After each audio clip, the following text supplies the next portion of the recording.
everybody, and welcome to iRacing's virtual Indianapolis Motor Speedway for tonight's coverage of the OB Builders Cup Series for the Moonshiners Racing League. Tonight, the top drivers in its Cup Series look to rip around the brickyard for the OCONEE Hill Products 250 here on Ballin TV. I'm Justin Prince alongside the booth for tonight's Jeremy Miller. Producing this evening's DJ Line use cameras provided by Whiplash Sim Cams. These drivers tonight attack one of the most profound circuits in all of the world, Indianapolis Motor Speedway, the Brickyard, Jeremy. These drivers are getting ready for 100 laps around this crown jewel. Yeah, this is, in my opinion, the most iconic racing facility on the planet. Home of the Indy 500, the Brickyard 400. Tonight, the OB Builder Cup Series comes here to Indianapolis Motor Speedway for a quick little race here tonight. It's going to be a lot of action, a lot of high speed in these flat little turns. This race is going to go pretty quickly when you add up by the minutes, but we'll have to see how the drivers fare about here tonight. Mind you, the playoff standings look like this entering tonight. Alex Coffey still the top seed over Matt Cox and Brandon Bikey. Currently the cut line plus 45 for Aaron Matthews. Jeffrey Taylor increased his distance to 71. Johnny Shade and Kevin Ruff are the first ones out of note. Ruff has been looking very good as of late in the 14 machine. So we'll have to see what happens here tonight. Now, keep in mind, last week was a bit of a blender when it came to strategy, when it came to tire life. Let's talk about the RS Better Boxes 200 from Dover. Alex Coffey started off the day at Dover Motor Speedway with the pole. The field went to green and immediately went to work. Well, that work started with a caution flag early where Ruff was turned around by Taylor. Very early going. Brandon Bikey looked to have a speed bike fast going to start the race. Barry Sanders made contact with Johnny Shea, causing collision down the straightaway. That would end up just about finishing up the stage with Brandon Bikey by lap 45. Still hold on to win said stage. The leaders would then come down pit road, except for Chris Davis, who elected to roll the dice. On that restart, Bikey utilized the outside while others went 3 wide. Davis immediately lost the lead. Some drivers in the back of the field immediately spun around for the caution flag, though. Rogers got turned around in an incident. Same for Davis and Justin Belmonte, who turned around. Belmonte having a bit of a moment in the corner and caused the stack up down the straightaway. Brandon Bikey, though, swept the first 2 stages, Jeremy. He looked like he had a winning car early. Yeah, very dominant first 2 stages for Bikey. They came down for pit stops. He launched early on the beginning of the final stage, took the lead as you see here, but then there was some chaos behind him. Shade and Ruff contact again for both of those cars. Shade had a really rough day at Dover, led to some more pit stops. You see Bikey up there. He was leading the race. He came down. Many stayed out. Lap 107, Cox restarts in the lead. Bikey all the way back in 7th, and they'd run out this way from here with Huff and Wilson making contact out of 4. Sparking our caution flag situation after Huff hit the wall in the aftermath, sending him up into the fence. A domino effect sparks up as cautions breed cautions after the leaders make contact with the back of Cox. Stacks things up, and Rogers ends up getting turned around. Johnny Shade yet again gets involved in an incident. Cox will lead the final restart of the race from Dover. Brad Bikey would come up and zip his way to the inside and take away the point from the 32. They would battle it out for the race lead to decide who would win the race at Dover Motor Speedway, a part of the crossovers. So as that went on, it would be Bikey clearing by the time lap 130 got around. However, Matt Cox was able to respond quickly lap 132 from the outside. Able to get the pole to clear on by. Pass by 27. In the end, Matt Cox will get the pole away for the race win. 200 lapper from Dover. Cox would pick up the win at Dover Motor Speedway. An impressive win there by Matt Cox last week, taking great care of those tires in Dover, but back here in Indy, tires not going to be as important tonight, Justin. These guys are going to be pushing really hard, I think, all night long. Take a look at your starting grid tonight for the OCONEE Hills Products 250. It is Alex Coffey on the pole, followed by Tim Wortman Jr. will start on the outside. Then it's Shane White and Brandon Bikey. Bikey looking to bounce back from a great race yesterday.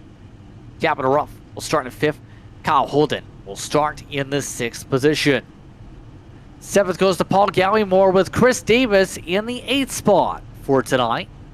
Rounding your top 10 will be Corey Moore. Timothy Harper, a different look in the 42. First driver missing out in top 10 in qualifying tonight. Sean Rogers started in 11th. Alongside him is Ryan Huff there in 24.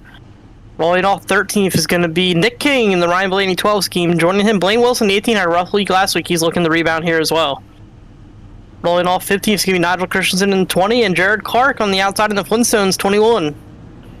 And our last 2 to set qualifying times this evening are Jose Medina in the 48 and Matt Metler rolling off 18th. And the 19th and 20th spots set by iRating Matt Cox and Kenny Coppola. In 20th position, Aaron Matthews in 21st. Warren Young making a start tonight in 22nd. Greg Carr once again brings back the 25. Barry Sanders will start towards the tail. Nicholas Atwood and Gideon Norfray will also join him towards the back of the field here this evening, a part of the 26 starters here for the Brickyard. So as the field gets ready to go here tonight, your All About Sheet Metal Pole Award went the way of one Alex Coffey. Coffey gets control of things up at the front of the field here for the Brickyard, once again setting the pole time. This pole time is a 51.430 here today in Indy. So he'll pace the field here to begin things as we have one more pace lap before we get going. Here's a look at your stages, laps 25 and 50. So 25, 50, and a 50 lap run to the end should set things up pretty well for tonight. These drivers will also have 5 tire sets available in the pit lane, so plenty of Goodyear Eagles to be able to make it. Shouldn't deal with green flag pit stops in theory for the first 2 stages here, Jeremy. Yeah, plenty of fuel to make it through both of those stages. However, this is a track where if you're close to the front, you can pit under green at the end of one of these stages, flip the stage, and gain some track position. So it is a possibility somebody tries to attempt that to gain track position on one of the ensuing restarts, especially at the end of the 2nd stage. Take a look at today's weather conditions. It's 80 degrees and a little partly cloudy, but 105-degree track temp. That's going to let these cars be a little hot and slick and slide around a little bit. And that humidity, too, that's going to create some drag down the straightaways. So that might allow a little bit more drafting than you sometimes will see at Indy. This place is going to be very hard to pass in theory here as well. What's it going to take to get the job done, to get the race win here, knowing in real life it was very hard to pass here. Yeah, it's going to be all about track position and a good race car. If you have both of those things, you're going to be set up for some great success in that. You can overcome somebody in front of you if they're not quite as good as you, but if they're even with you, good luck finding a way around them. Who's your pick for tonight and why? Yeah, Tim Wortman Jr. was talking to us pre-race just, and he said he was going to win tonight, but from what I was seeing in practice, I'm going to go with the 88 of Kyle Holden. I think that car's got some really good pace on the long runs and started some pretty good track position here, a little bit ahead of the 8 ball. So here's a look from Kyle Holden, who will start on the outside of road number 3. Well, then amongst the different paint schemes in the field here tonight, going with the blue Trackhouse look. Zimrat Market Machine. Of note, Chris Davis is running a special paint scheme tonight. Team in the 74, Hulk Hogan passing away within the past week due to a heart attack.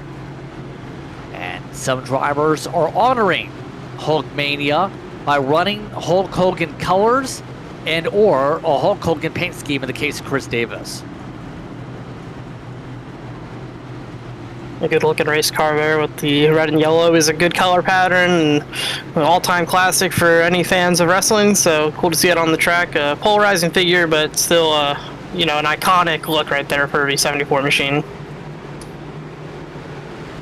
Let's see how that looks by the end of the race, where he is position-wise. But the field's just about all set to go.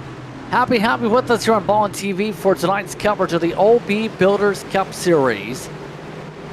We'll see who comes out on top here tonight They come up to the Simrap Market start zone. All restarts will take place where there's the orange on the barriers here tonight. Green flag is out. We're underway from the Brickyard. Nice even launch fair in our front row. Coffey's going to lead him down from the pole in the turn one, but Wortman Jr. hanging tough on the outside so hard up there, but you can see it's just struggling to rotate up on the top of the racetrack. Just not as much grip. That allows Coffey to get the lead. He'll have the clean air here. The rest of the field behind him will be struggling to find turn, while his car will be feeling a lot more free out front. He's going to snake down the backstretch. A bit of an IndyCar line here on lap one. Right, knowing how important the draft's momentum is here to be able to pull up to cars. Some drivers battling 2 and 3 wide to the back of the field. Outside of that, much of the field already sorted itself out. Ruff is the first side-by-side, battling with Kyle Holden. Through 3 and 4. Holden showing why the draft line coming out of the corner going to be so big, able to clear by the 14 as Coffey leads the first time around for the Brickyard. And that was a strong move by Holden. He made that pass around the outside of Ruff in the 14, so that'll put him in the P5. And you see he's got some space in front of him to pull up, so Dirty won't be as bad as it is for those directly behind him. Allow him to gather his equipment for a few laps. Cabin Ruff, though, continuing to go backwards in that 14. He's going to be passed by Davis now. He started 5th, Justin. He's already P8 as we exit turn 2 on the second lap. Some people try to break up the draft still. Ruff Amunzel's following that draft snake. Got shuffled down 8th position. Looking like either he's struggling a little bit or he's trying to save the tires. That time he didn't get to the bottom. And one of the major things people forget about Indianapolis is it may look like just a rectangle from above, but you have 4 different types of handlings in the 4 corners. You have to approach all 4 corners just a little bit differently here. Yeah, all 4 corners definitely drive very differently from one another. 1 and 3 are comparable. I don't personally feel 2 and 4 are that comparable, why they should be in terms of where they are on the racetrack. I think 4 drives a lot different than 2. You see another move made to the inside of Ruff here. That 14 car looks really tight. He's firing off into the turn and just not getting any rotation, but he has some cleaner air on the outside there, and now he's going to get the draft down the straightaway, so he's able to fight back on the outside of Corey Moore right now, and he's got Sean Rogers coming in behind to push him. Rogers, though, letting it back off a little bit more. Does get to the inside of Ruff. Doesn't get the clear on down to the blue machine. Answer is still battling it out here. So, it's going to be the 19 that moves on up. Rogers now follows on suit and drafts his way on forward here. A bit of a side draft back on the 14 for good measure. It's Ruff. Just keeps on bleeding time. Kenny Coppola just came down pit road, interesting enough. He had started off with an EOL penalty to this race. The 77 has already exited the car and has towed his machine, so something's gone around in awry with the 77 cam. Yeah, I don't know if there was a plan coming in for Kenny Coppola to do that this evening or something went wrong, but that car effectively out of the race as it stands. See, looking up front here, Bikey on the back of Wortman. 30 years is going to make that 83 tight, but the closer that 27 gets to the back of the 83, the looser he's going to get with the new updates that we've been seeing over these past couple months on iRacing. When somebody gets right up under your back bumper, they put some air over that spoiler awkwardly. It affects the airflow underneath the diffuser as well. That back end starts to kick out, and Indianapolis, not the smoothest of racing surfaces, has grown some character over time, gets a little bumpy, and that starts to make that feeling even worse as you get even more air under the diffuser as the car is bouncing across the racetrack. But Tim doing a good job right now, not looking like any ill effects yet from the 27, but Bikey's going to be looking to try to make that work, to make it pass. Coffey just ran the fastest lap of the race. That was a 51.860 most recently from Coffey. That coming up a few laps ago, I believe. The last lap by him was a 52.2. The fall of already 0.4 of a second. But right now, Chris Davis still wanting to move ahead. Not been able to figure out a way around the 88 quite yet. Galley Moore built a small buffer in front of them for good measure. And the tough thing about this racetrack right now, it seems, is managing those Goodyear Eagles is going to be so critical. We talked about some of the people already getting tight around this racetrack. A lot of people, as the run's gone on, in practice, we're knocking the wall down in the short chutes.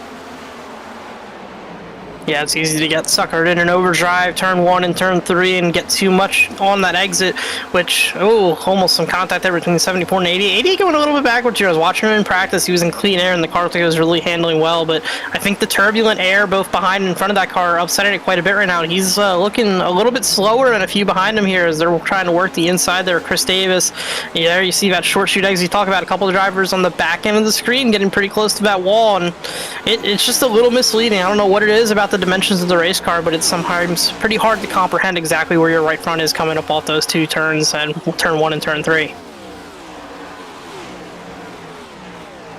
Side by side for position. Moore looking to retake Davis. There's more power off coming off of turn 1 to the short shoot, however. Gonna hold on for now.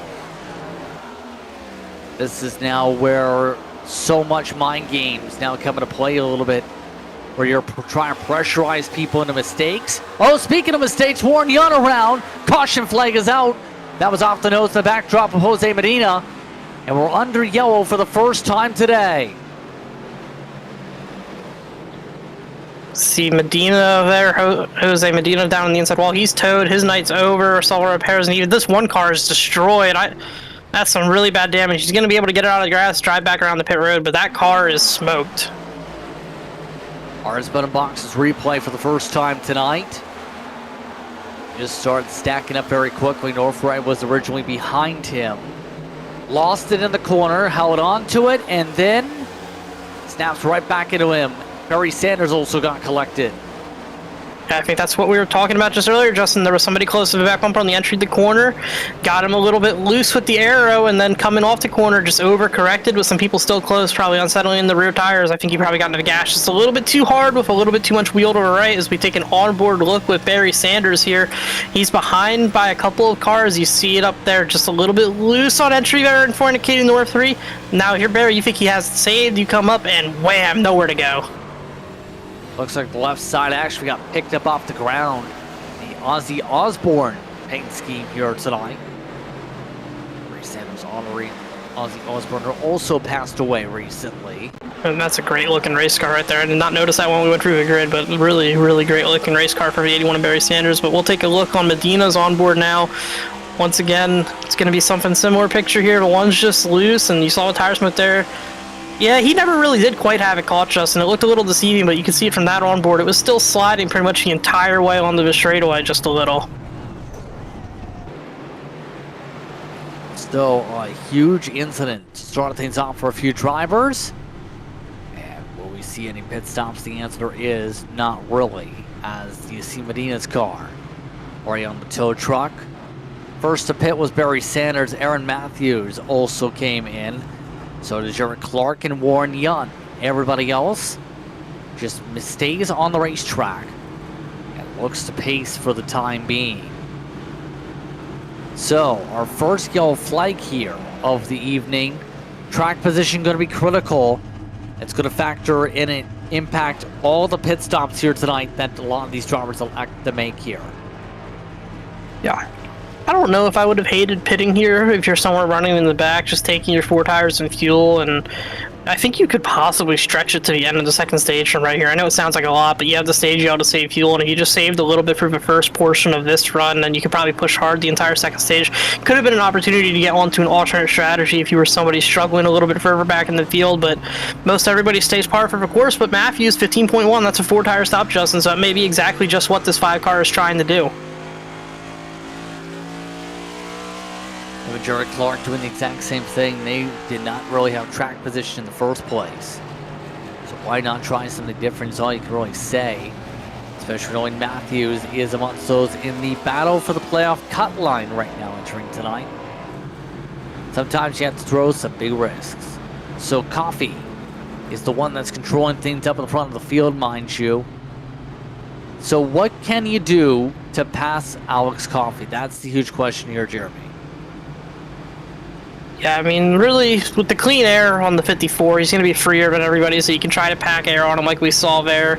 Otherwise, you just got to set up the exits and corners, get a better run on him, and if you can just get to that quarter panel, you got a side draft for your life. Maybe even lean on the guy a little just to drag him back to you and slow him down the straightaways. It's really your best way to pass the leader. Lap traffic later in the event could be a factor, but with the way the caution just fell here, and so if you laps to the end of the stage, not likely to be a factor before the end of the stage. Coming up to the 1 to go signal should be this time by. And everyone lining up here to make sure they are ready to go for this restart. Coffee, and it's your leader, followed by Wortman Jr., Bikey, Wyatt, Gowie Moore, Holden, Moore, Chris Davis, Rogers, Ruff. I want your top 10 cars here for this restart situation. Coffee, interesting enough here, choosing the outside, Jeremy. He's got a teammate behind him, so definitely going to be a little bit of a countdown here coming for Jordan Booth's favorite driver in the YouTube chat, Shane Wyatt. Probably going to try to pull his teammate out the P2 in front of Tim Wortman Jr., but there's some risk involved with this. If the 83 times that restart perfectly and gets into turn 1 side by side with the 54, he could have a chance of making a run for that lead.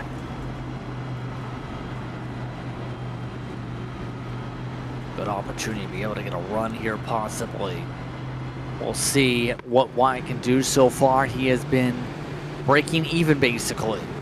It's a drop of the green flag. It's been hard to pick up paths unless you're at the back of the field. Norfolk Munso's up 10 spots so far. Matt Cox, next best, about 4 or 5 positions. Great car. It's also gone up about 4 spots so far. The front, mind you, in the top 10, only 1 or 2 spots picked up. Capital Ruff is the one that's lost the most.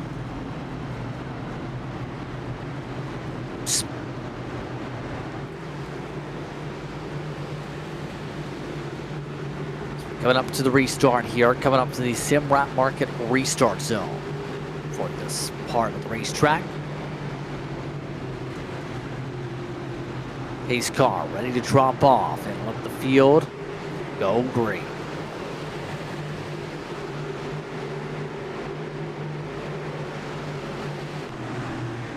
Will this work for the dig cars? Let's find out. Long coil up to the restart zone. Start of the box, start of the launch. Green flag is out, back of the way. Shane Wyatt is indeed able to clear for second. It's now a dig 1-2. Yeah, perfectly executed restart there by the teammates. Wyatt a little bit tight there. Oh, Kyle Holden almost tore the fence down on the outside of Paul Gallimore there.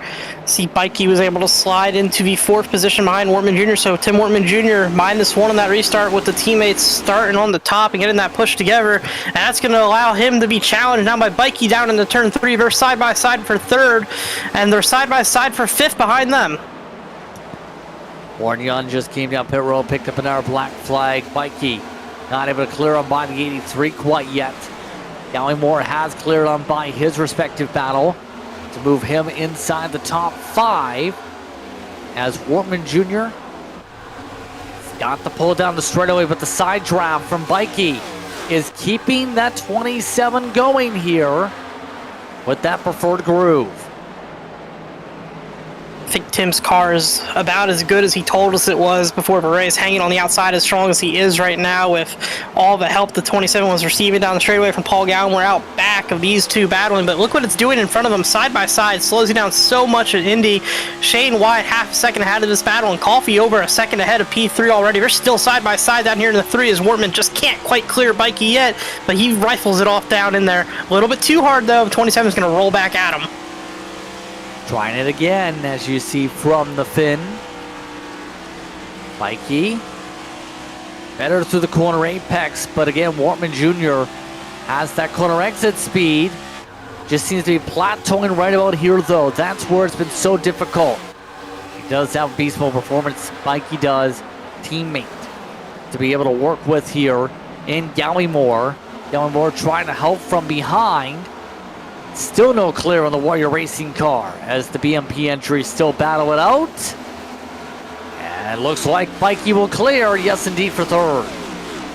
Mikey got a little loose out of 1, then Tim got a little loose out of 2. He's going to push him down the back straightaway. No attempt at a crossover move here just yet. They lost so much time racing each other side by side. Now we just need to regroup, cool those tires back down, and start to push back forward to close that gap.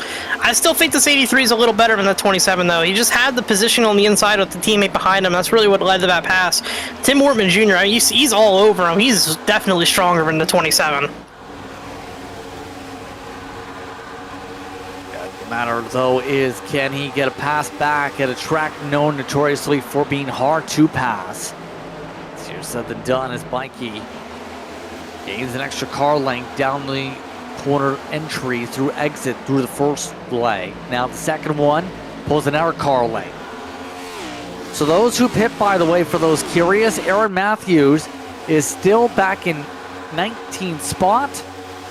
Jared Clark in 21st. Barry Sanders, who had damage repair, has lost the main pack, so it's not worked out for those who have pit at all so far.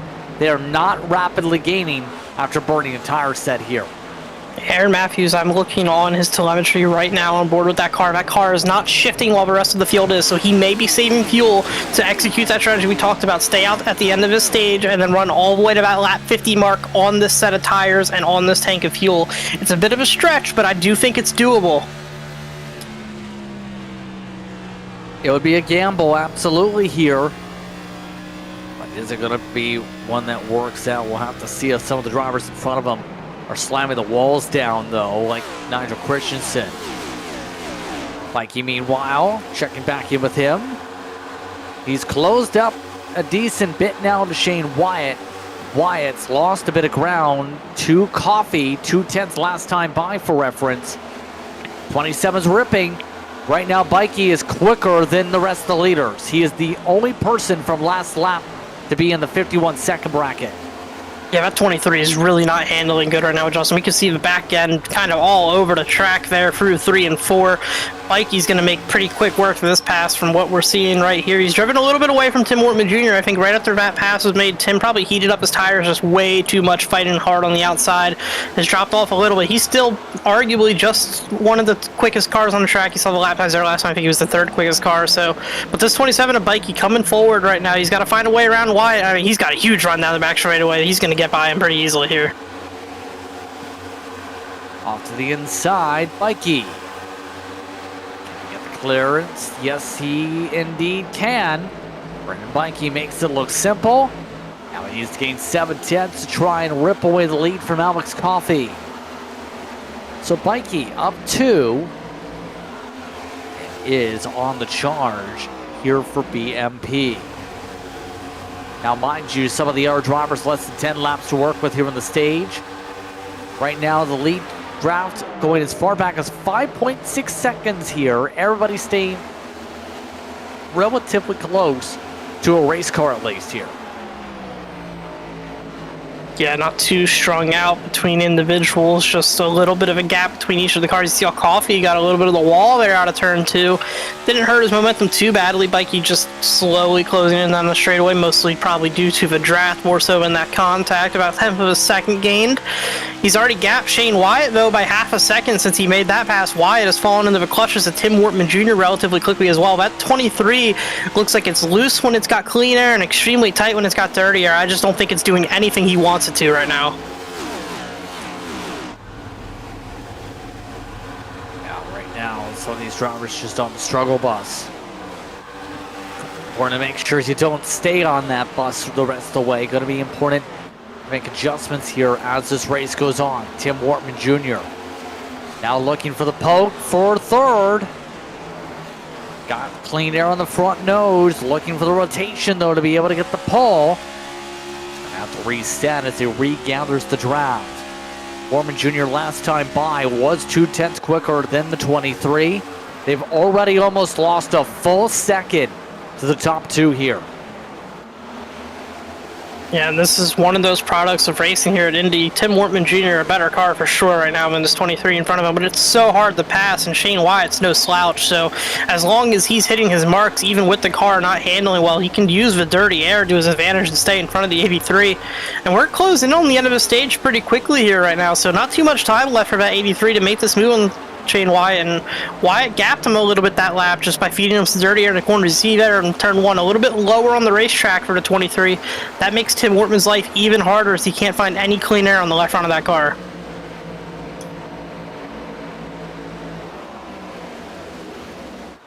Still spaced out a fair bit between the two of them right now. Wortman Jr. struggling now with 2/10 lost. But you know who's not struggling? Brandon Bikey. He's like this at Dover as well with the speed all throughout the race. He just knows how to make the car work in the dirty air. He's already closed up 6 of the 7 tenths to get up to Coffey. He looks to battle with less than 6 laps to go in the stage. He's entering just a little bit higher there, Justin, gets some clean air on entry, and then he crosses that wake and tries to stay a little lower on exit to get some clean air again. But what happened there was the second the clean air hit that car, it started to free up after he had a lot of wheel in it because it's tight. Does it again, he's just bobbling because the drastic aero change that's happening, and not a lot of banking to lean on Indy, so every little thing you feel here is so much bigger than it is at a high banked oval, and that's what he's struggling with. He's been faster, he chased the 54 all the way down, but he just can't do anything now that he's right back on the back bumper of the 54 Coffey. Plateauing right now after all the time gain. He is trying to push hard on the corner. Exits a little too hard. Mikey nearly spins it down on the apron. He's able to hold on to it. Now we have to regain all the time that he just lost on the racetrack. Yeah, but that's a part of why that 27 is so faster now. Is he's definitely set up a lot freer than a lot of these guys from what you're seeing right there, and that's allowing him to cut through the dirty air with pace and get closer to the back bumper of some of these cars. The issue is, though, if he steps it just a little bit too fast, a little bit beyond the point of no return like he did right there, he has a big moment like that, and now those tires are heated up, and it's going to keep on happening for that car. He needs to cool them back down to try to mount another charge for the end of his stage, but it's going to be really difficult for him to do that now. Going to be a huge challenge, to say the very least right now. And the question is, who will they overcome said challenge? There's not too many laps to go on the stage, only 4 to go this time by. As you see the pit stints, everybody is just about the same. People not on the same strategy are Matthews down on 19th. Sanders, who's still in 21st. Jared Clark was on the strategy, but he ended up pulling out of the race. Clark, Young, and Medina have all backed out and are done for the night and have been in the pit lane for the past few minutes. Still, Coffey trying a slight snake this time as they pass on the back straightaway of the golf course. Bikey gains so much ground down these straightaways though with this draft. Yeah, you see the left side of our screen here, 0.4 of a second last time for Bikey to Coffey, so he's already closed that gap all the way back in after that big slide. So 27 machine really strong. Oh, he got the fence now. Turn 4 has been the trouble spot for that driver. It's 2 times he's now made a mistake as he got close to the back bumper to 54 and lost a lot of time again there. He was slower by a little over 0.2 of a second in that lap than now Coffey in the lead. Coffey maintains a half a second advantage right now.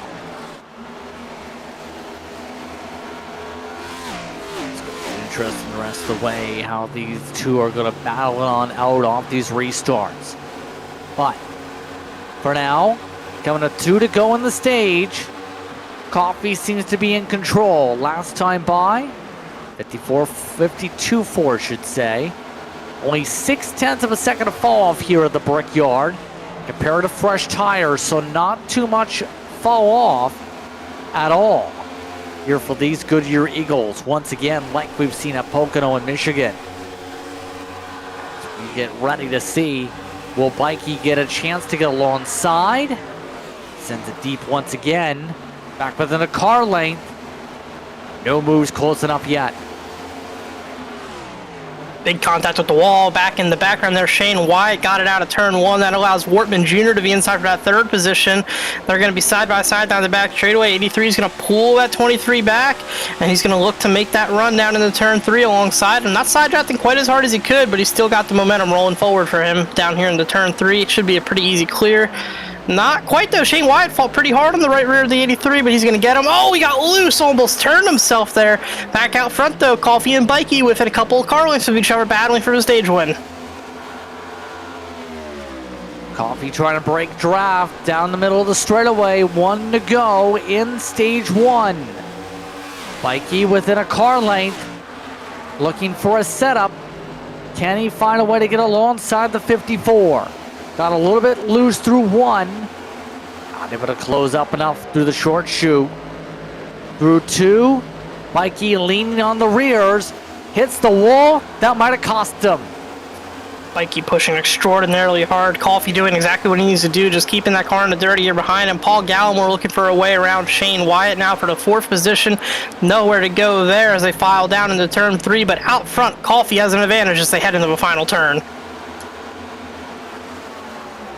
Coffee comes out of the final turn this time, ready to power down to try and win this stage. He'll do exactly that. Alex Coffee, green-white checker flag, takes stage number 1. Mikey second. Orman Jr. over Wyatt.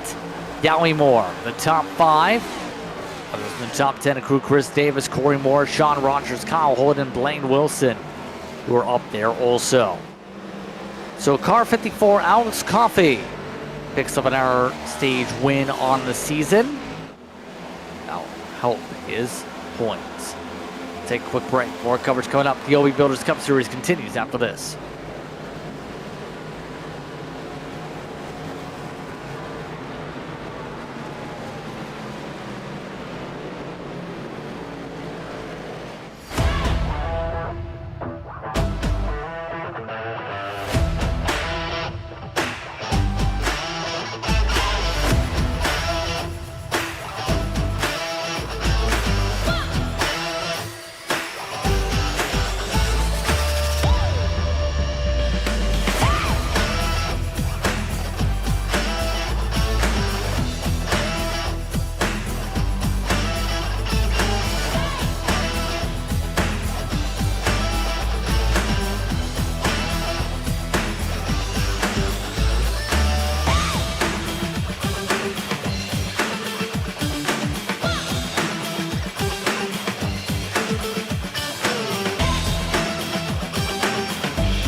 Pit stops underway for the field as 4 tires aplenty. Coffee, race off pit row, will take it over Bikey and Wortman Jr. Gallimore Davis. Their top 5 off the lane. No surprises on strategy. The entire field coming down here, Jeremy. Nobody risking staying out here for the end of stage 1 as we get ready for stage 2 soon. Yeah, no risk being taken. Nicholas Atwood, of note, spun leaving his pit stall after the 4 tires were put on, nose into the inside wall of one of the stalls in front of him. What's terrible about that is these tires wear very quickly when you're going sideways. I don't think he had a lot of speed, but he's going to start at a tire disadvantage for this final stage here in the 91 machine. talk with one of the drivers here running second in the stage end. Brandon Bikey now joining us here in the broadcast booth. Brandon, how would you describe things so far for you as you have had good speed to catch up to Coffee? Yeah, things are going well. In a good spot, sitting second. We're just kind of biding our time. You know, the dirty air here is crazy, so we just got to deal with that. But I feel like I'm in a good spot. We'll see what happens up here, but we'll do all right, I think. What's it going to take to overcome the dirty air to try and battle for this race lead? My setup's really good on the long run. I don't think there'll be a problem in that final stage, so not worried about it at all. So what's the approach then for stage 2 until you get to that final stage? I don't know. We're kind of going to take it as it comes here. We'll see how the restart goes and either just chill out. I just want to be there for the end, and we'll see what happens. But the final stage is where I think our car will really shine. So if we can pick up a stage win next time for the next stage, that'll be great, but not extremely important. I'd rather get that dub. Let's get back to your team. Thanks for your time. Thank you, brother. Brandon Bikey getting ready for a restart here. Start second alongside Alex Coffey. Tim Warman Jr., Paul Gilmore also up at the front. That's Davis and Wyatt, Holden and Wilson, Moore and Rogers. Your top 10 for the restart. Of note, Nicholas Atwood, after his crash that you referred to out of the pit box, did come back down pit road and is sitting in his stall getting damage repairs done because he did damage the left front of the 91 machine with his incident coming out of the box. Not been Atwood's season. No, it is not. And I want to expand on something Bikey said during his conversation with you there, Justin. He talked about the dirty air being crazy. With what I was seeing out of the lap times at the end of our first stage, where I genuinely believe you could have taken any of the top 11 cars and put them in the lead, and I don't know if the car in second has a chance to pass them. They were all so even on pace. Bikey, I think, the strongest, but just can't do anything when you get to the back bumper of that leader, and there was 11 cars that were just running the same laps, lap after lap, to end that stage. And I think really, if somebody plays the strategy right here and gets themselves to the lead, they have a real shot to win it. Track conditions, by the way, on your screen right now. Track conditions, 103 is the track temp, 80 is the air temperature. Still pretty humid at 60% here at the Brickyard. Field ready to go for the Simrat Market restart zone. Coffee in command when we hit the orange zone. Green flag is out. We're back on our way. Good start by Coffee. Mikey getting pushed by a teammate in Gallimore, as now Wilson amongst those trying to sort himself out as the top two get the bottom, and Coffee gets the air taken off the spoiler. Mikey goes for the race lead, able to make the move for the high side. Coffee nearly taken 3 wide. That was a bit of a bold move for the 27. That was about the easiest way Bikey was going to get that move done. Just took away any aero support to the back end of that 54. He had no grip whatsoever on cold tires. The back end went right around. He did a great job hanging on the race cars. He slides into P3. That puts Wortman Jr. in the second. We'll see what he can do this run if he can take better care of those tires and go put up a fight for the 27 of Brandon Bikey in the lead. And you talked about the importance of making sure if you want to get close to somebody, you can take the air off the spoiler and get them loose. Ours Bun Box replay. Bikey got a good run coming out of 2. Right here out of 1, should say. Right there. There is where the contact comes into play. Good save by Coffee. Yeah, I think Bikey might have planned that down in turn 1. He drove it in nice and hard. I don't know if he was trying to hit him on the other part of it, but I think he was definitely trying to free up that 54 machine to make the move, and it's really what you got to do to make the pass. And Chris Davis now is going to be challenging the 54 Coffee, and Coffee's tires cannot be happy right now. They took a big slide there, so it's going to take them several laps to get back to a normal operating temperature compared to those around him. That's allowing these moves to be easier. You see the 74 around the inside Coffee in the wall now. That 54 is on a thin tightrope right now. He needs to take care of that race car. Hold on to the outside. Davis is dooring him down the straightaway. Trying to slow him down, almost trying to use the reverse side draft method. Doesn't really work in iRacing, but Davis tried it at least. still keeping the side-by-side as some of the teammates for the Dig Machine, like Wilson, moves on by Davis. Davis got loose, and now Gallimore is the one getting loose, coming off the corner, nearly hit the 74. The driver's jockeying for position here, almost getting in the incidents a few times here. It's going to allow Shane Wyatt here around the inside of the 11. We'll see what Wyatt can do here with this attempted move. Oh, he missed the bottom completely there. Almost got his right rear into the left front of the 11. He got lucky that Gallimore was able to be aware of what was going on there and gave him some space. That could have been really, really bad for Shane Wyatt. Trying to find a way to clear now for the inside. Gallimore has the better run. Look who's charging. Up 11. Matt Cox, who for some reason chose a Ford tonight, able to make the pass. Now moves himself into the top 7. Running in the paint scheme there, representing his Chicago Bears. Played him in Madden a few times with that team, though he's a big fan. We have a crash in the background. Timothy Harper is in the wall.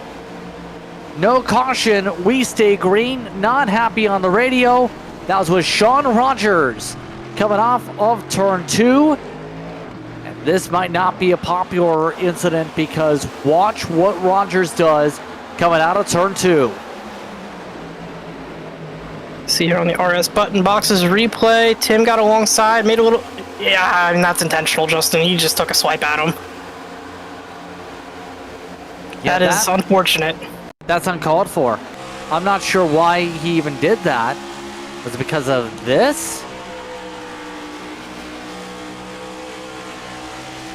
Yeah, he got him a little bit loose, and then he got there. I mean, the 44 wrecked the 42 here. I'm just going to call it the way I see it. That's really unfortunate for Tim Harper. He was not having the best of runs, not as good as he wanted to be, but, I mean, never wants to be flat out wrecked, and his night's over.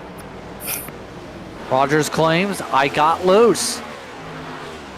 So, we'll see what the rest of the field now does, and if race control looks at that. All this is wow. Davis is still in the top 5. So far, decent run. Running wild, as he says on the back bumper. And so far, it's been a decent one for him tonight. Right behind the plus 10 of Blaine Wilson, who's been able to slice and dice in the dig car. Yeah, and I'll say one more thing before we move on here on the Rogers incident, Justin, because we had an incident pretty similar to it in the real world this weekend with Austin Hill and the 21 car. So Rogers did get loose. That is not a lie. However, after the fact, he had it straightened out and then pulled the wheel left and knocked himself down into the 42. That part of it is extracurricular, and that is where the intent comes into it. So the initial incident, him getting sideways and stacking up, that's obviously just racing, but what happened beyond that is where there's, what I think watching it showed some clear intent behind the wheel of the 44.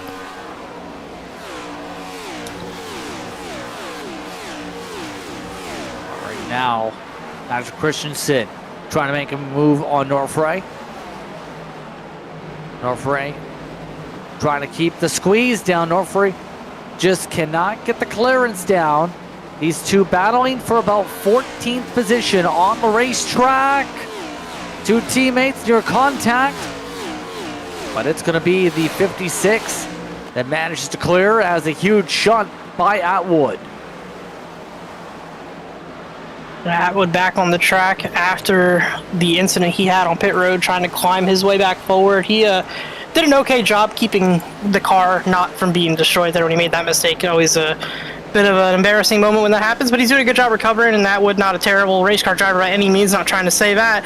Does a great job every week, just had some bad luck all year, and this week he made some bad luck for himself, but he's doing a good job recovering right now. Up to P16 in the 91 after having the restart out back.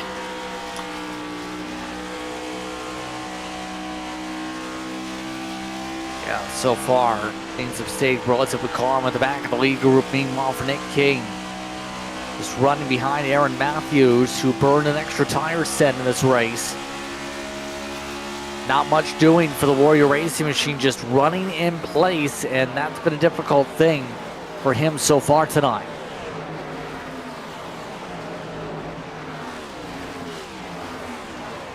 There's no place to be able to make moves, just maintaining so far.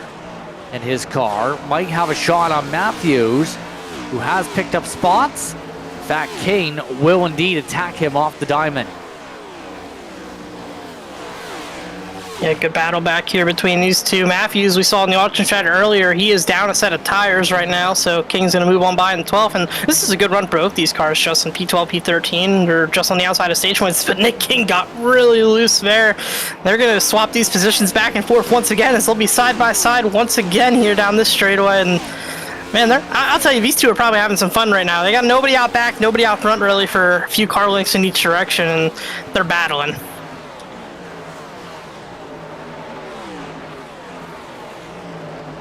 Right now, no clearance, hit a lot of the curbing, but Kane might get the rotation down. A lot of smoke picked up there. Not sure where that came from, but still hold on for now.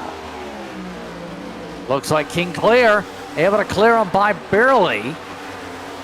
Now, crossover attempt by Matthews, getting a little bit argy-bargy with this fight. Matthews clears. Matthews nearly wrecks himself. Aaron Matthews will again lose the spot. These drivers are fighting like this for the race lead. Yeah, they've been going at it, and look what Nigel Christensen's been able to do because of them racing. We talked about it earlier. When you're side by side here, it slows you down so much. Nigel Christensen back into the picture with these two. Now they're still side by side down in the turn 3. I don't know when this battle's going to end. Yeah, King now gets loose off the back end into Christensen. King slides around. Christensen trying to feel the car out after the hard contact. No caution. We stay green. Some choice words out of the 20 machine after that incident. We'll take a look here at our RS button boxes replay, Justin. Yeah, I mean, King just loose and puts him into the fence, put himself down in the grass. Just a mistake on Nick King's part, but Nigel Christensen, unfortunately, an innocent bystander here for 12, just pushing too hard, overcorrects. Tempers are flaring, to say the least. Trouble, turn 2. King just slammed the wall again, and he now might have just demolished the front end of the car too much here. Hard contact, and the whole entire sim just lost its ability to talk to each other. We were getting a little bit testy in the sim. Understandable move by race control there to take away the chat privileges. So, let's see here. Once again, we're taking a look. I believe, yeah, this is a live shot now. So, up front, Chris Davis into 74. He settled in the 5th position up there in front of him. Blaine Wilson in the 4th. Good day out of Blaine Wilson in the 18. He's had some struggles, and especially last week at Dover. Don't think he was too happy with the way everything went, but he settled in pretty nicely right now in the top 5.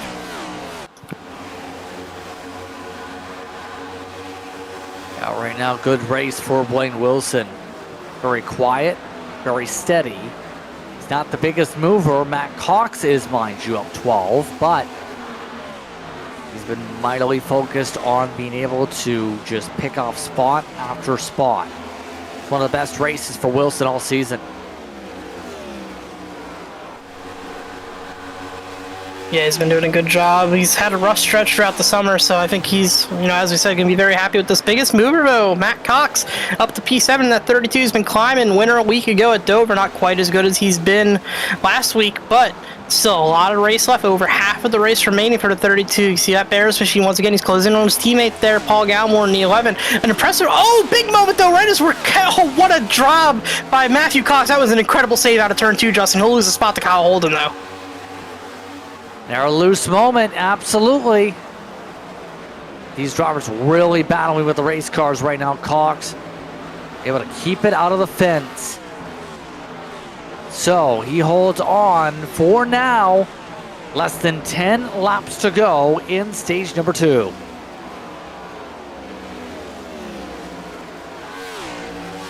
Yeah, it was an impressive save, and he's regrouped behind Kyle Holden right now. Holden not having the run I think he was looking for. We'll see if Cox can push back forward, gain some of the track position back. But those rear tires, as I say, every time somebody's inside like that, they will not be happy right now, and he's going to take some time to get them back to temp.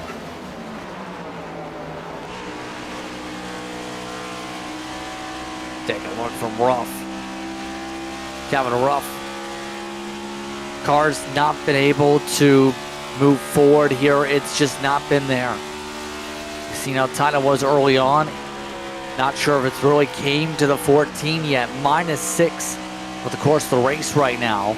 Just running his line, just trying to get decent points here. Yeah, he's done an okay job right now. We saw him falling early in the race, but he stabilized pretty well in 11th, looking off the front of that car. That's Corey Moore in front of him in 10th.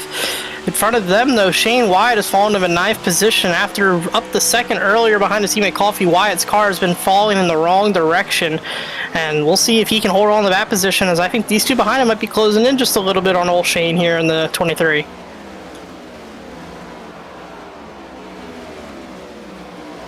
Taking the time to get there is the main thing right now. Keep an eye on this as we keep going, but still looking pretty solid overall for the 23 for a top 10 run here tonight. So some of the air battles going on. Oh, these two have converged again. Christensen now being swarmed by Kane. These two have fallen off to the 53-second bracket. They are 1 second plus off the pace of the leader, just hoping for the caution to repair the cars. Yeah, we might have to keep one eye on these two, Justin. I think if it was going to happen, it maybe already would have happened, so I don't believe Nigel's going to take out the 12, but he was quite frustrated with that driver, so you know, even with all the damage on these machines, this might not be such an easy move for Nick King if he's faster than the 20 right now.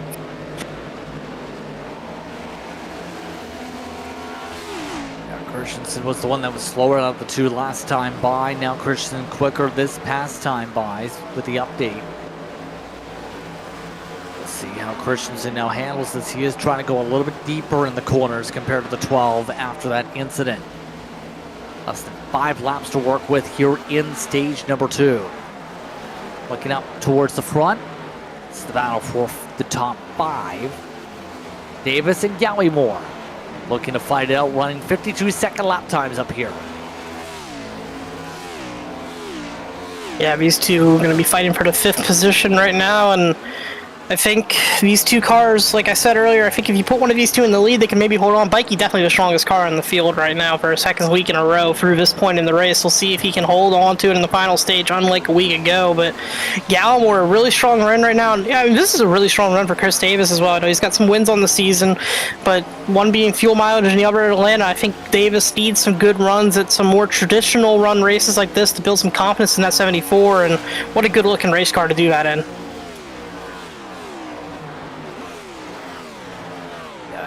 Pop here this week for Davis. So a few people have honored Hulk Hogan with their paint schemes as of late. Coffee right now runs 3rd, and since losing the lead, he's been not able to match up with what Bikey's been doing up front in pace.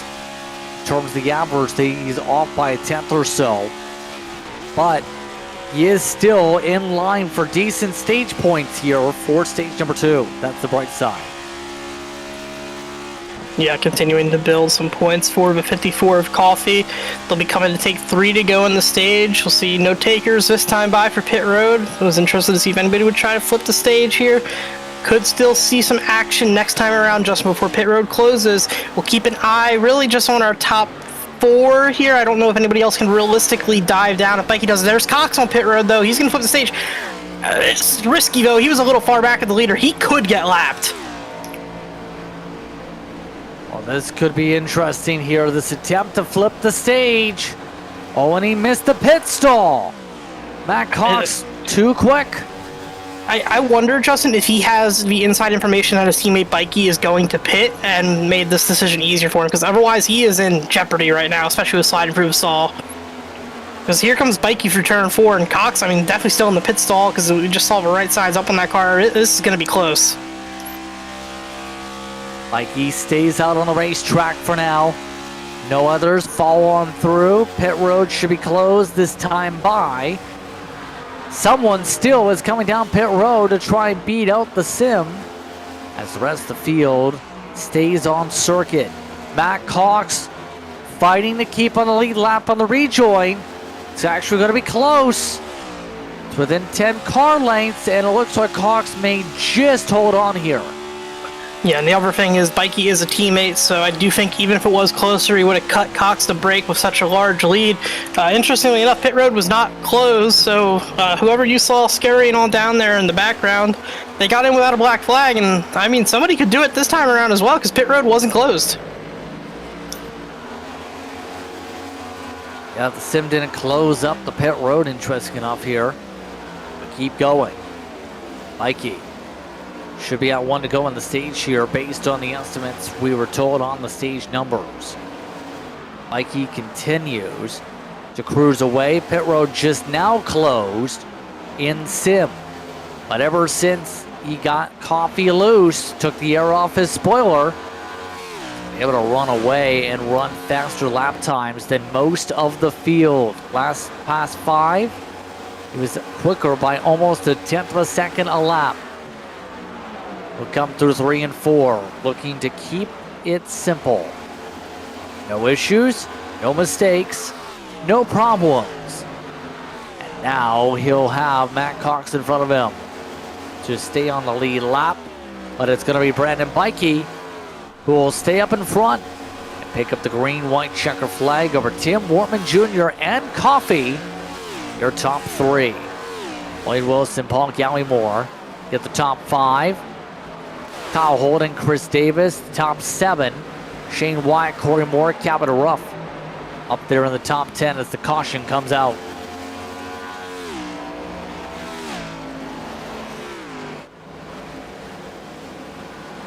So stage number 2 comes to a close. We'll take a break. Brandon Bikey in control. You're watching All on TV.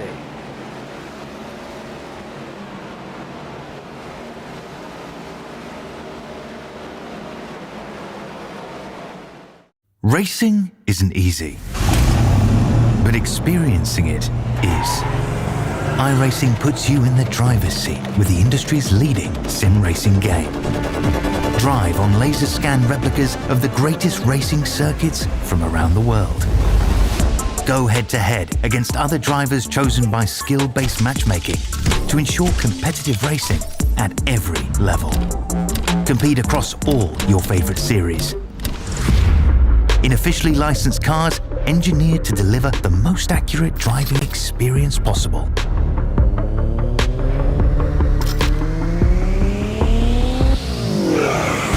Join a race or host your own with players from across the globe. Race against the computer or in a league with friends. Feel the thrill behind the wheel. Visit iRacing.com.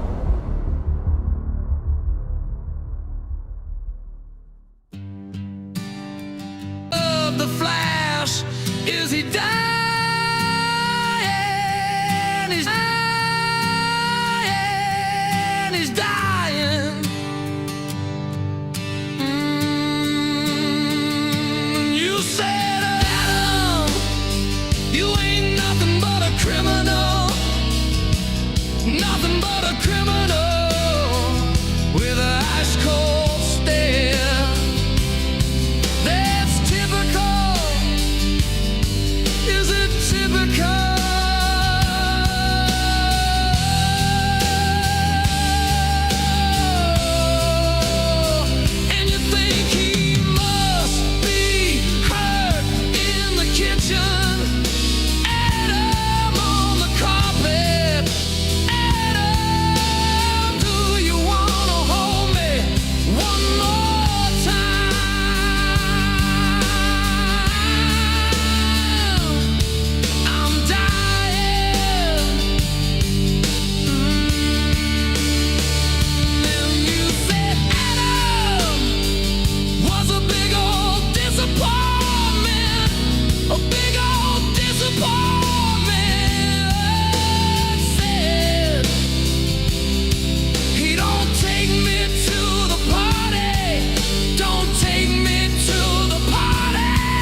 Welcome back, everyone, to Ballin TV for tonight's coverage of the OCONEE Hill Products 250. Getting set to go under this restart situation. Matt Cox, Brennan Bikey, the front row. Matt Cox able to pit earlier. Will this work out is the question here, Jeremy. It's the first time Cox has got clean air on the front nose. I like the call. I did a race that you called on Saturday, Justin, in Full Length Cup Challenge, also open setups here at Indy, and I stayed out on nearly 50 lap old tires after trying to a fuel saving strat and was able to maintain the P3 position, so we got caught up in a little incident. So hey, he's only got 2 lap older tires, and I don't think he was pushing them too hard on those 2 laps because he had a gap to his teammate there to send the lead lap. I think the 32 is going to be in good shape here. His tire should be a little bit more warmed up too as he launches through the restart, so might even have an advantage for a lap or two here. Going up to the Simrat Market restart zone. The Bears paint scheme ready to control things. Mikey in second. Wortman Jr. and Wilson. Gowie, Moore, and Holden. Coffee and Wyatt. The top 4 rows. Green flag is out. Back it away. Good restart for Matt Cox. Yeah, really good launch there for Cox on the inside. Bikey was clear to second, though. Wortman side by side with Wilson behind him. This is an important battle for Wortman. He needs to clear this 18 as quickly as possible to have a chance to fight for the lead at the beginning of this final stage.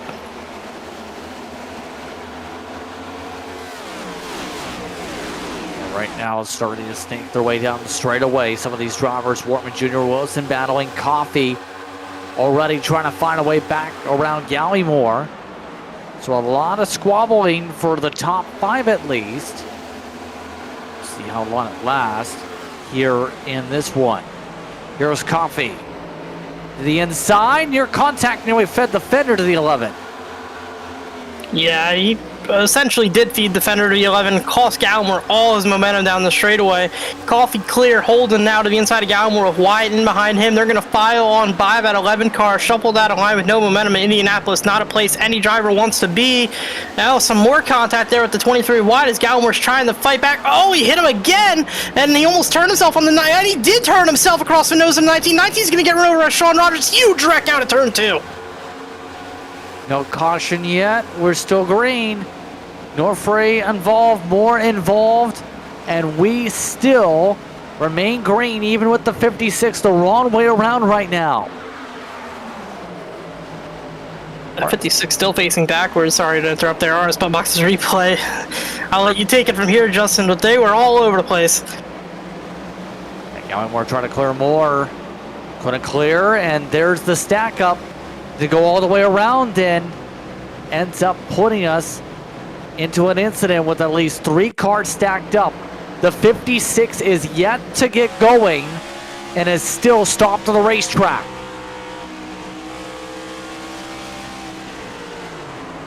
See, just nowhere to go for the 56 of Norfrey there and behind, and he's still out there being asked by other drivers to tell. I don't know what's going on here, but that wreck was just an all-around avoidable situation. Gallimore got bounced around. Well, really nothing he could do at that point, and then got back down in the Moore, and they just were off from there.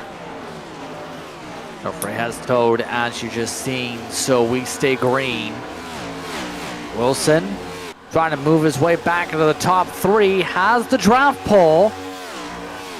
Can he get the clear is the huge question. Draft now goes to the 83 for the end of the straightaway. But the dig machine of Wilson has been methodically moving through this field, looking to go up 11 here if they can clear on by. Yeah, Wilson, almost leans on Tim Wortman Jr. there. You see Coffee in behind. That's a teammate in Blaine Wilson there in front of him, so he's going to try to push 18. Not really close enough to make too much of a difference. A little bit of an arrow push down the straightaway is going to help that 18, but what this is going to allow Coffee to do is get to the inside of Wortman himself, possibly to try to set himself up to pick up that position after Coffee lost quite a few positions during our pit cycle there under the stage break, Justin. Oh, big bobble Wilson. Coffee takes advantage. Coffee makes the move. No issue. They're able to clear on by. A bit of a sketchy moment there.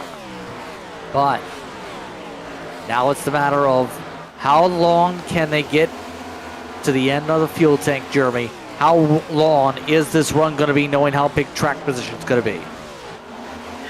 You can pit as soon as the window opens here, honestly. I don't think there's any real advantage to going long.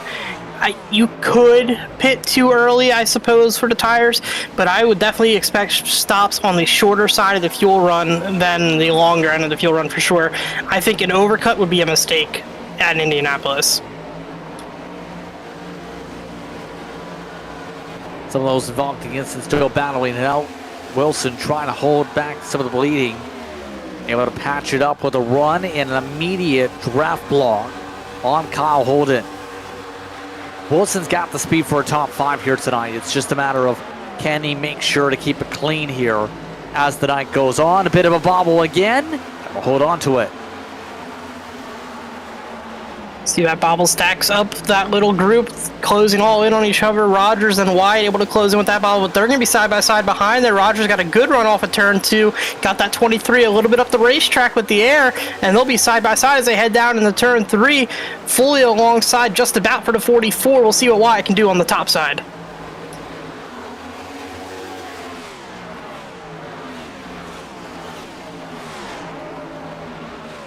Right now, still seeing if some of these drivers can clear.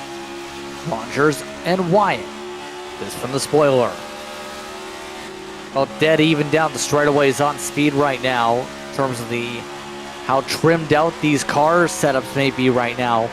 Remember, the balance with that rake so critical in terms of being able to find that fine-tuned speed to be able to balance straight line speed and corner speed, Jeremy. Yeah, it's very important with the balance of these race cars. And also to note there, look how much time they lost side by side to the two in front of them. They were right behind that battle before they got side by side. They lost all that time. And I think, as you mentioned, the handling, we talked about it a lot tonight, at least I have. The 23 is Shane Wyatt. I just don't think the car's handling quite as well as he wants to do. He doesn't seem to be able to get to the bottom of the racetrack. And when he does, he seems to be too free. So Wyatt just struggling right now, but still holding on in P8. This would be a top 10 finish as they run for him.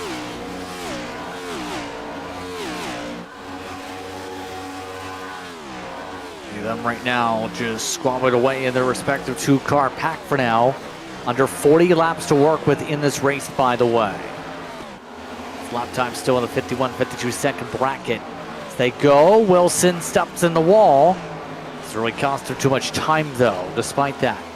The interesting thing is, Matt Cox is holding on, in fact is pulling away with the race call to take the race lead with the stage. It's worked out perfectly for the 32. His teammate in Bikey, with a couple lap green flag laps on the tires difference, has not been able to take advantage and has not been able to close up.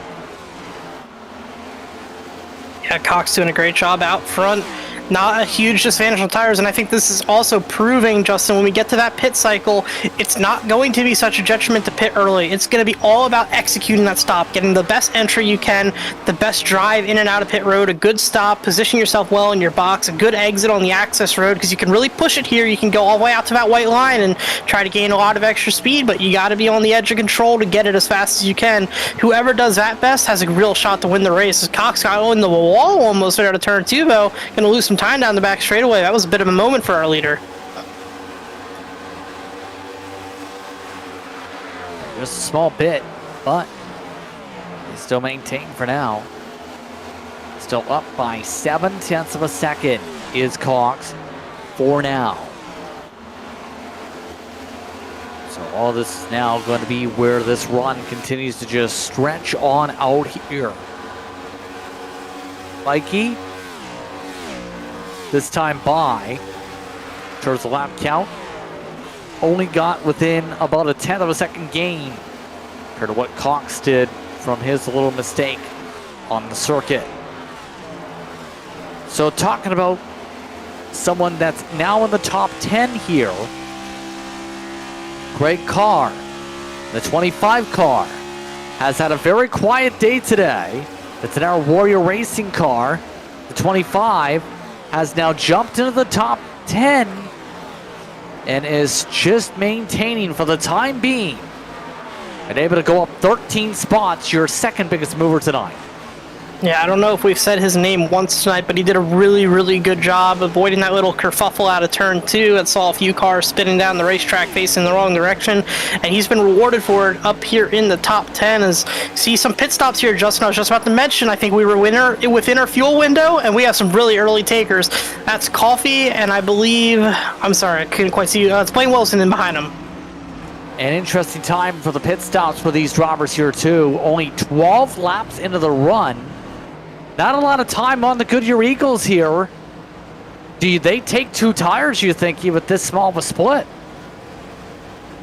I don't know how much fuel they need to take. That would be a great call. I didn't even consider that as an option on the strategy, but I definitely think that might be what's at play here. We'll see if the left sides go up with the 54. They will, so 4 tires for both these drivers. I would have considered 2, though, Justin, now that you mentioned it. And you see Blaine Wilson did almost a better job executing than Coffee. Almost had a chance to beat him out of pit road there, rolling into the pit exit, but Coffee gets a good launch out of that box. 4 tires for both those machines. Wortman Jr. in this time. We'll see if he looks to take 2. Sean Rogers on him behind, and Aaron Matthews coming in behind him as well. Big time gambles here for track position for the long game here. Seen so far, only 0.6 of a second to fall off, so it is a bit of a chance on the front end to gain some time here on the racetrack. We'll have to see how this is going to work out. So it's an interesting play. Matt Cox and Brendan Bikey will remain on the racetrack here, it looks like, for the time being. See 4 tires again on both of the machines on pit road that we have on our tracker there. Rogers, though, beats Wortman out by a significant amount. That 44 might have taken 2. I do believe he had to have beaten out Tim Wortman by that much. So 44 tries the alternate strategy here, Justin. We will get to see if 2 tires is the better call. Matt Cox, interesting enough, did come down from the race lead. And that was after being able to use the pit stop before the stage to get the lead in the first place. Interesting call. Shane Wyatt is also in. Yeah, Cox had to cover. The only advantage, 2 tires for the 32 as well. Big call there for Matt Cox. The only advantage that you get on the tires are the first few laps of run where you're running those few laps. They fall off to about that 6/10 range we were, and they really just plateau there, and they don't fall off anymore. So the undercut can be really powerful when a track is like that. We'll see if Bikey comes this time or he stays out another lap. He's slowing. 27 is going to be on pit road again here for his final service of the event. So most of the leaders getting the pit stop done very early. Kyle Holden, now it's your race leader over Kevin Ruff. Greg Carr, Nicholas Atwood just ducked on down half the field, has committed to this strategy. Atwood just about crashed into pit road. We're still green. Atwood locked up the tires and spun it back up into traffic. There were no other cars though around him. And very fortunate not to get a yellow here. Pit road's been a dangerous place for that 91 machine today. It should be a black flag as well for an unsafe pit entrance from a 91. We'll see if iRacing issues that flag. He's in taking his service. We'll see if he gets a hold afterwards or not, but he might have gotten lucky and gotten away with one right there, Justin, it looks like. No penalties, shockingly, for that slide through there. As Holden remains on the racetrack up 3 seconds. Now, talk to us through this strategy for those who are staying on the racetrack. This long-term game, this long run play. How does this work out for those drivers Rogers now? crashing down, so Rogers just crashed down the back straightaway. Sean Rogers, hard contact with the inside wall. He got loose out of turn 2 and spun it down into the grass into the inside wall. No caution, we stay green. Rogers is mowing the grass. Will he eventually come up onto the racing surface through the dog leg? Yes, he will, through turn 3. And he's got plenty of grass all over those Goodyear Eagles. Let's take a look. See big contact on the RS button boxes replay here at the inside wall for Rogers. The left front of the machine, put it in there again, right there. That's going to be race ending in terms of competing for the win for the 44 machine. Able to make it to the safety. Oh my goodness, he just drove into the pit wall. Yeah, a bit of a rage quit right there out of the 44. I think he's very frustrated with himself, and Understandably so. He got loose on his own, put it in the fence, and ended his own night. Oh, and now the 30, or the double, or 000, but it's a 31 on the track. Matt Mettler's around in the short chute. He just hit the inside wall a ton now. No caution, we stay green. There's a look at him. And blue and yellow machine on your screens. Snaps it around. He had just completed service recently. And now, colder tires. Missed the bottom, hitting the marbles just about, and snaps it around. Mettler is now out of the race.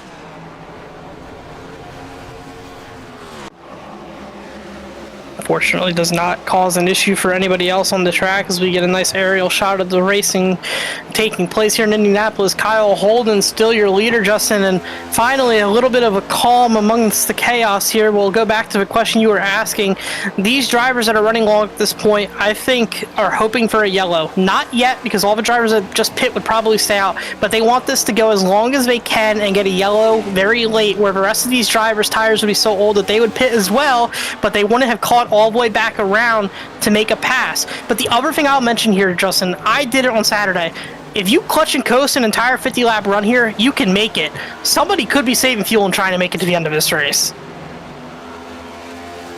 It's a really good question here for these drivers. Haven't heard anybody really trying to clutch and coast here. That's the big thing. Oh, we've had some contact between Gallimore and Coffey. Coming on through, Wilson taking the run, passing two cars down one straightaway. Gallimore trying to pass the 23. It didn't work out and checked everybody up. See Coffey coming along the inside now. Big damage to the middle of the nose of that 54 machine. That's not going to be good at a track like this. Yeah, that came, believe, from the stack up. RS Button Box's replay can't confirm. It is from the incident. It's going to absolutely decimate his straight line speed. On board Coffey here. Galmore's actually in front of the 23 before this all begins. We'll see. Goes to the bottom of the racetrack. Shane Wyatt goes around the outside of the 11. In live action, Alex Coffey just hit the back of Gallimore and slammed the outside wall. So more troubles. Tim Wortman Jr., believe, actually was the car he was trying to battle with a little bit. And now Coffey's added some right side damage to the 54. Taking a look at the R spot boxes replay. Yeah, so Coffey pulled in right behind the 83, packed a ton of air on him, then got into the back bumper after he got him loose. Nothing Tim Wortman could do at that point. Coffey just got him loose and then tried to check up, and Coffey couldn't react to how much he checked up. 54 is going to come down pit road for service just with all that damage. Absolutely decimated now the run. The net leader for those who have pit, by the way, is Matt Cox. He's 37 seconds behind Kyle Holden. Anyone who has to pit towards the end, he'll still cycle in front of them. Last time by, he was half a second quicker than the race leaders. So right now, Matt Cox is in prime position here to take a checker flag. There's still plenty of time to go in this race, though. Yeah, I will note our leaders, Kyle Holden, Cabin Ruff, not saving fuel. However, Chris Davis, P3, just went on board with that machine myself here, listening to what's happening, clutching and coasting, both ends of the racetrack. He's trying to make it to the end on this tank. And remember, his buffer isn't as big here compared to leaders. He's only got a buffer of about 24 seconds. Between him and Matt Cox right now. Let's take a listen.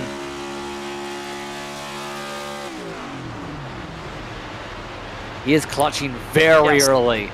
And that is how I was doing it on Saturday, and I can tell you if he's doing it as well as I was doing it, he can go more than 50 laps, probably more like 51 or 52. He will make it to the end of this race saving at this pace, and if I would have to estimate based on how much he's saving, I think he's saving to be able to push with about 5 to go. You said 24-second gap, right, Justin? Yes. Those drivers that have already stopped aren't really gaining much more than a second a lap on him. This has a real shot to work. Looks like Ryan Huff has backed out after 22 laps. The 24 peels on down. Now it already done, the 4 tires and fuel. Paul Gallimore, after all the hits this run, has also ducked down the pit road here in Indy. Our Bricks seen an interesting one break out here tonight. 25 laps to decide things still amongst the field. Your closest battles are Cox and Bikey, Wilson and King, Wyatt and Wortman Jr. Just small packs of 2 have grouped up together like this one right here. Yeah, do you see the lap times just pulled up on a ticker here? Very important. 52.7 Chris Davis, 51.9 Matt Cox. That's 0.8 of a second. I think that gap will shrink as the run goes. Won't be as much faster for Cox, and he's already not even a second faster than 74. At that pace, Chris Davis would win this race. Chris Davis in the driver's seat with the fuel strategy game. Tim Wortman Jr. trying to pass on by Wyatt, who is on a 2-tire call. And it looks like easily gets the pass done this time.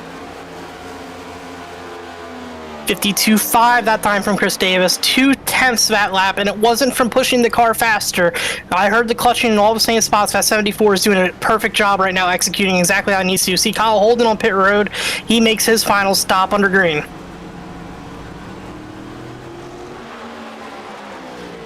Completes the service there to be able to get things done about halfway through the run. 24 to go. Cabin Rough, first time tonight, is your race leader. How far does the 14 push this window is going to be the huge question now. Right now, he would be one of the final ones yet to pick. Corey Moore would be the other driver, while Barry Sanders and Nigel Christensen yet to complete service during this fuel run with under 25 to go. See Chris Davis that time with a 52.3. Still saving fuel in that machine, though. He's got some draft right now as he's had Nigel Christensen in front of him. That's helping that machine. Still looking with Cabin Ruff in the lead here. He needs to make another stop. He's not been saving fuel, but this car right here, Chris Davis, 74, he won on fuel mileage at Michigan. He's already proven he can do it, and he's looking really good to do it again right now.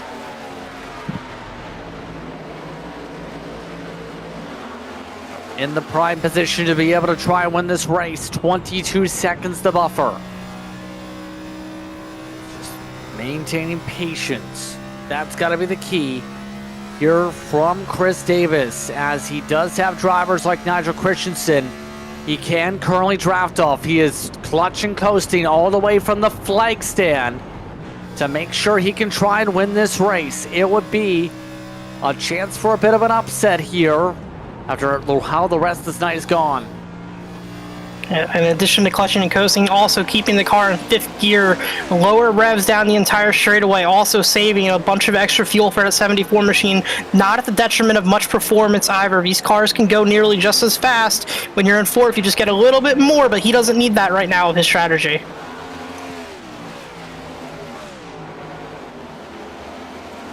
Brendan Bikey, meanwhile, has kept up with his teammate, both of them on the 2-tire stop, but so far has just been riding.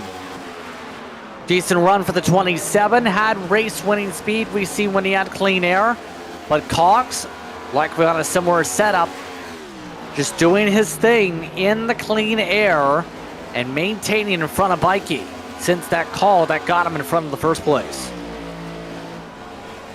Yeah, these two are pretty even on pace right now. And I think that goes back to what I said earlier in the race, Justin. You could really pluck any one of that group of 11 or so cars into the lead. And while Bikey's car looked the strongest, it just wasn't going to be good enough to overcome and make that pass unless something happened on restart like it did with Coffey. And Cox, I think, just slowly worked his way through the field very methodically the entire race along, taking care of that equipment. Not surprising that those two were probably on the same setup as one another. Just as good of a driver as Bikey, and he's showing that lead is just so valuable. As we take a look, Tim Wortman Jr. working off the back of Corey Moore for the 6th position as Cabin Ruff hit pit road. Ruff is in. Davis is now officially the leader. Wortman Jr. trying to pass someone who's still trying to stretch it and more, but this will cycle the 14 well down the running order likely. He is pressing the gas while he's in the pit stall. Yeah, looking at the gaps, he should come out somewhere towards the back end of the top 10, maybe just outside of it. I think this should rotate Greg Carr back into that 10th position as we were talking about earlier, depending on where Kevin Ruff pulls out of pit road, which would be a great day for him in that 25 machine. But this car, 74, with the Hulk Hogan tribute scheme, he's drafting off Nicholas Atwood in that 91, and that's even more benefit to him right now.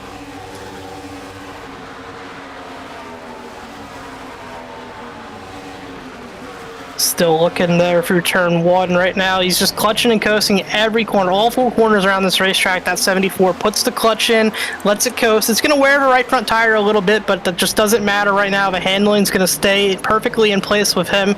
So we head down the back straightaway, 5th gear still up through this entire backstretch. Uses that drafted 91 though, who's that full song, pulls him along with a lot of tow. See the lap times last time by 0.8 of a second faster for Cox into 32.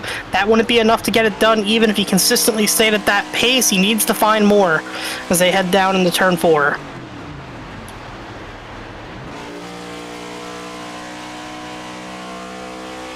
Still maintaining, that's the big thing, 20 seconds. Still lots of laps to go. Of note, Alex Coffey has returned to the race with a relatively clean race car. Albeit, he is currently scored down in 18th position. And there's not much Cox can do here because the fall-off band isn't drastic enough to rapidly gain. All Cox can do is just maintain his drive, maintain his focus here, you'd have to think. The OCONEE Hill Products 250. Yeah, and I mean, you can see it every time we take a look at that ticker. With 23 or 24 to go, it was like 21 seconds, and now with 18 to go, it's 19 seconds. I mean, the gain has just fallen off for the 32. Still faster, but just not enough out of the 32 machine. And even in a perfect universe for Matt Cox, where he was gaining enough on the 74, let's say he was gaining that second lap, which actually would need more than a second lap right now at this interval, I believe Chris Davis is going to save enough fuel where he can push the last couple laps. So even if Cox got closer, I just don't think he has enough time in the 32 machine to get to the 74. See them just snaking down the straightaway. Not sure why you would be doing that, but they're trying every little advantage, it seems. See if anything can work to gain time on the racetrack. Of note, Nigel Christensen just finished up service, took a 2-tire stop. They're already laps down. That leaves only Corey Moore and, well, Davis as the only 2 on the racing surface, and Moore is down in 7th. Would likely lose a lap by the time he comes down pit road. So for the most part, things have cycled out relatively calm coming to 16 to go. Yeah, in Indianapolis, the pit road here is just so painstakingly long. Fosters the strategy to be feasible for the 74 machine. It takes a very, very long time to get all the way through a pit cycle here. Nearly 50 seconds from the entry to exit of pit road. Then you need to process the exit road time as well, where you're not at full song on the narrower, flatter part of the track. 31 laps so far for Chris Davis on the stint. The fuel stint here, to give reference, Justin, if you were running full song, pushing your car all the way, typically about 38 laps. He's 7 laps away from hitting would that be a number? He's going to save nearly 10 laps of fuel this run and still have the race wrapped up at the current pace.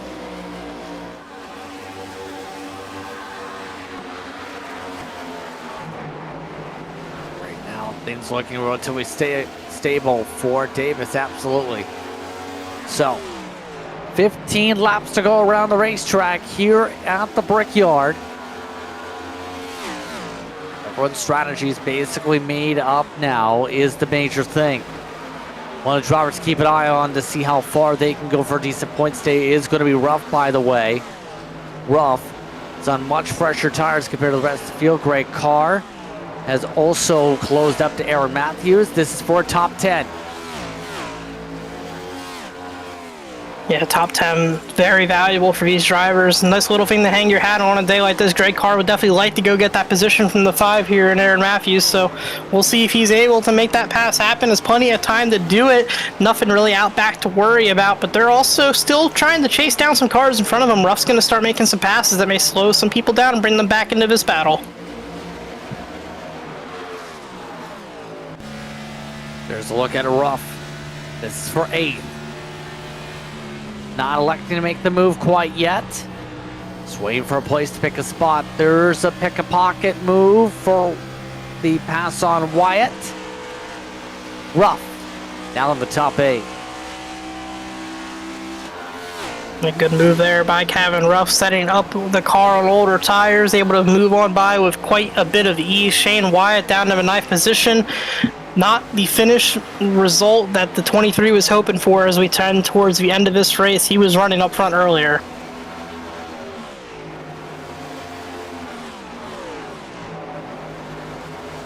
At this point, it's just trying to get as high as you can, right? In the case of Ruff. Holden, after his pit stop, looking for a top 5.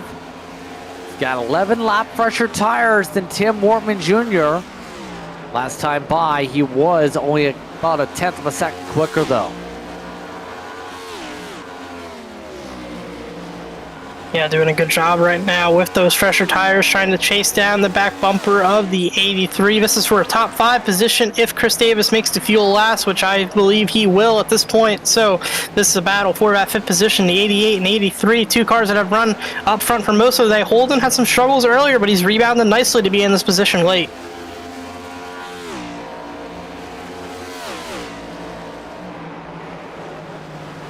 Mikey, mind you, along with Cox.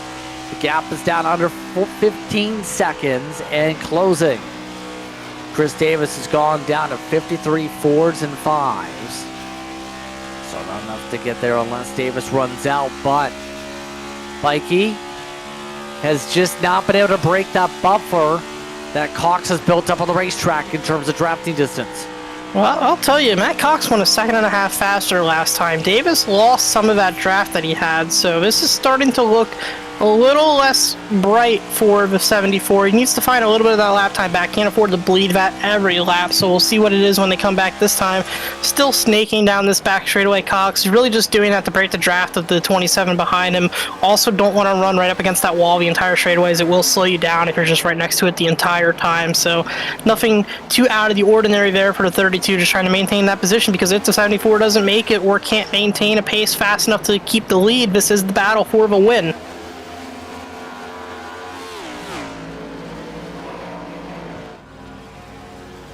Right now, Cox seems to be in a relatively comfortable position here to try and win this race.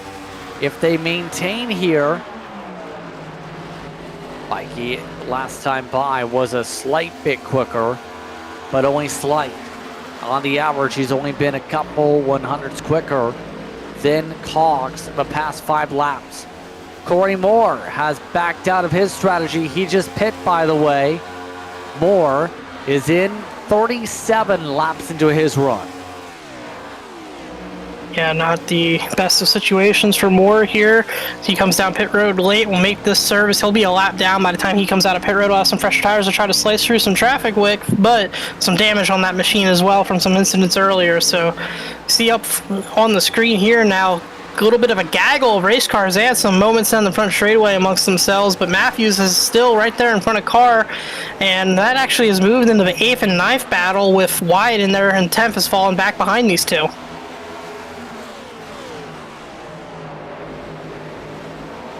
Yeah, right now Carr has been also able to get up in the top 10. Wyatt has slipped back to 10th spot.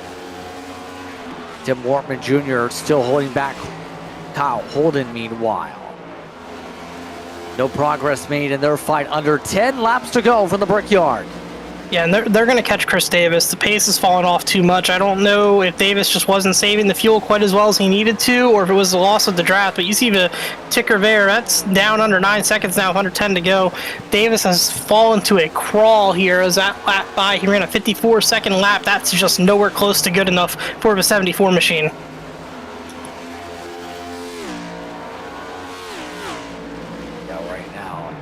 Being done at the moment in terms of these two, but they're doing what they need after Chris Davis gone a heavy fuel save.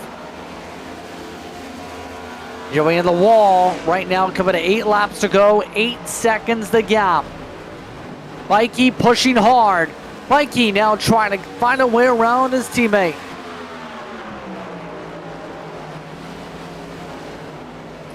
Still battling really hard between these two.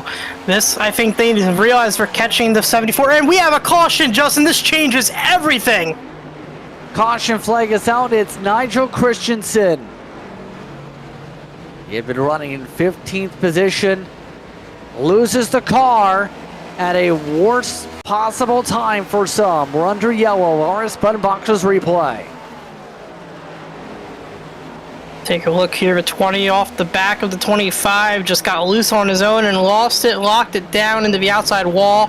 That brings out the caution. A self-spin by Nigel Christensen completely changes this race on its head.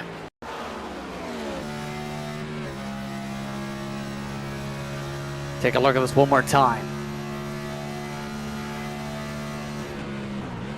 And just got loose. Let's take a listen.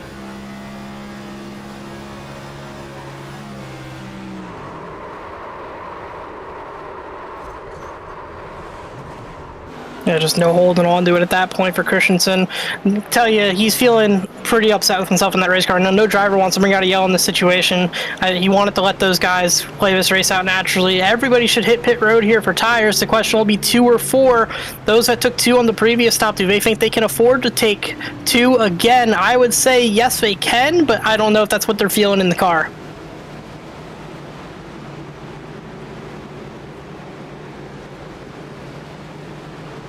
So, under caution, and now we have some different strategies. Some people pitting, some do not. Davis is pitting with Cox and Bikey, but amongst those who stay out, Blaine Wilson, Tim Wortman Jr., Calvin Ruff are all risking it on older tires. Well, remember, Justin, Calvin Ruff just pit before his caution not too long ago, so at 14, actually not on too terrible of tires here. This could be a great call for him. The issue is that 2 stayed out in front of him, and he's got to work his way through those. We see Bikey in his box now, right sides up, Holden behind him, right sides up as well. We'll see if the left sides jack up as well, or if any of these take 2. It looks like the 74 took 2, Bikey took 2.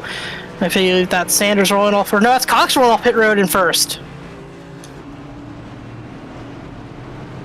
Now it gets interesting to say the least. So Cox over Bikey, Holden, Davis, Matthews. Davis lost a lot of time after everybody took 2 tires out of the first 4 at the pit road, I should say. First on 4 is Aaron Matthews. And already it looks like we have an issue. Barry Sanders, I think, is out of fuel. Barry Sanders ran out of gas. He was going to pit.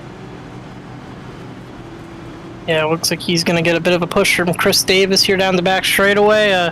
Davis took 2 as well. Not quite sure what happened on his stop, that he lost that track position because he was the first one on pit road, but not the first one off pit road by a handful of cars. Or yeah, 3 cars beat him off pit road there, so not a good cycle for Chris Davis 94 off the back of Barry Sanders, though. Helpful hand from Alex Coffey getting his buddy Barry back to pit road.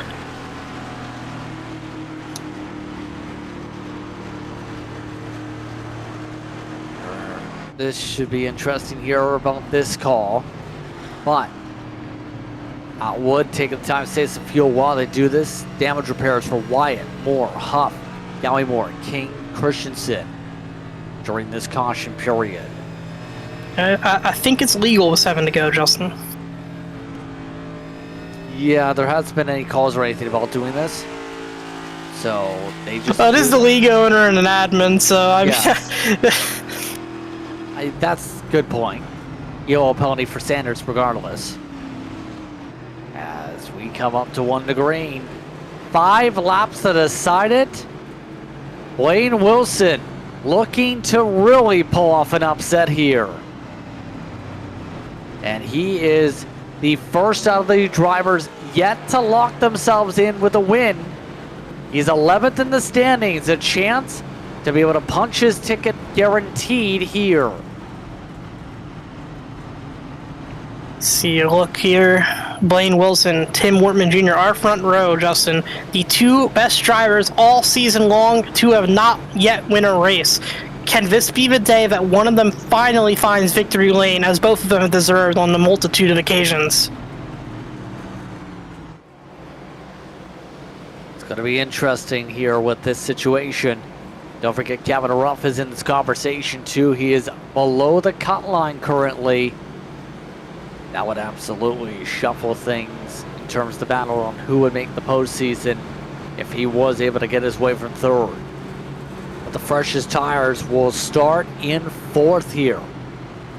2 tire calls for Cox, Bikey, Holden. Will start up towards the front of the restart. Okay, this is going to be an interesting time for the Simrat Market restart zone coming up here.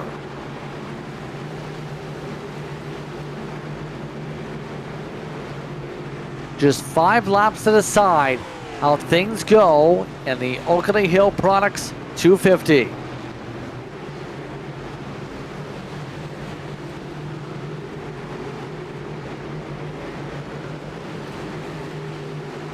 Pace car is off as we get ready for the SWM restart zone.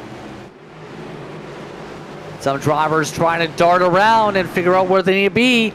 Wilson's off and away. Green flag is out, 5 to go. No launch out of the 14 to Kevin Ruff. He's getting swallowed middle, 3 wide. That allows Wortman clear to the bottom, but Cox gonna hang on his right rear. That's the first car on tires. He's got Wortman right. Oh, we're wrecking in behind. Several cars while hard. Kyle Holden crashes down in the inside wall. They stay green for now. Caution now out on the racetrack. Kyle Holden back onto the racing surface. And it's time for green-white checker territory with that one. The 88 taking a hard hit from 7th. And is absolutely demolished.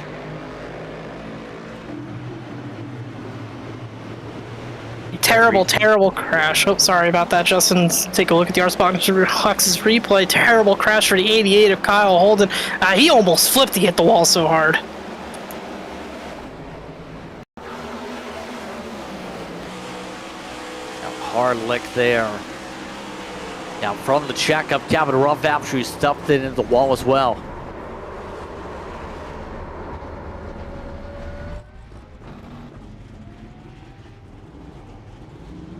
That thing was destroyed for Holden. The left front tire bent all the way in there, and just night over for the 88 machine.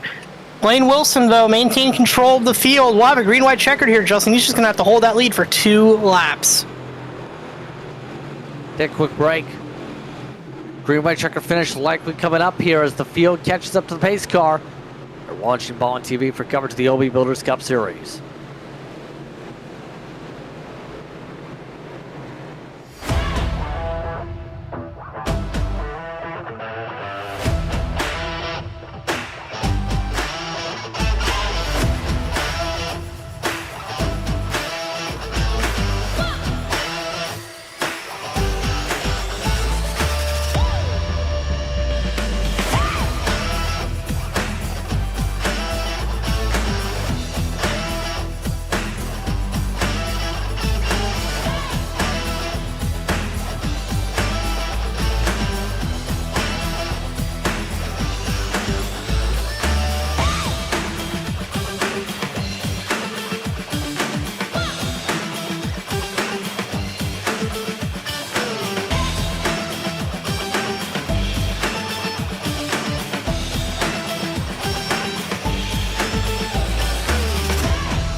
Racing isn't easy, but experiencing it is.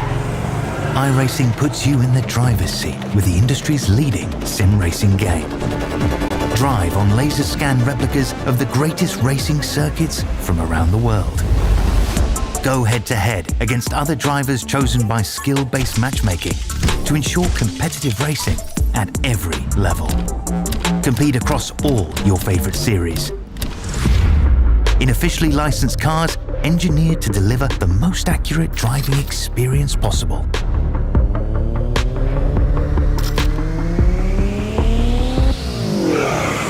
Join a race race or host your own with players from across the globe. Race against the computer or in a league with friends. Feel the thrill behind the wheel. Visit iRacing.com.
Welcome back, everyone, to tonight's coverage of the OB Builders Cup Series.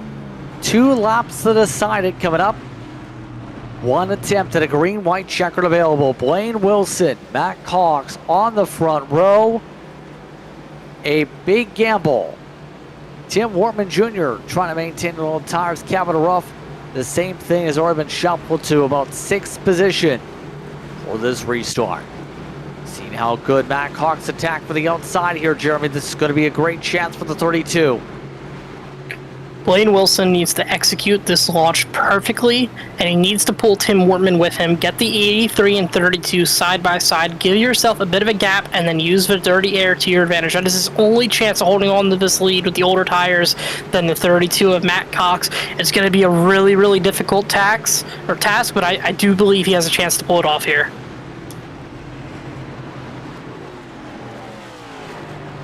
Here we go, coming up to the restart. Tim Ratmark in restart zone. Set to see who will get the better launch. Cox trying to even up here for the restart. Pace car takes the slow roll. Oh, hold on. Cox got pushed in front of Blaine Wilson for the restart. Big checkup, and that might get reviewed. We have a wreck at the back. Nigel Christensen is spun out.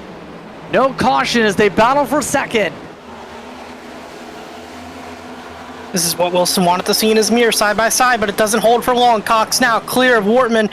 He'll have all the racetrack he needs to try to set up a run on that 18, and he's already got the momentum here, headed down the back straightaway towards turn 3. Trying to block down to the bottom. Wilson takes away the inside. Cox goes back outside. Hard charge for the outside. Side by side for the race lead. Wilson trying to maintain from the inside, but it's Cox pushing hard outside.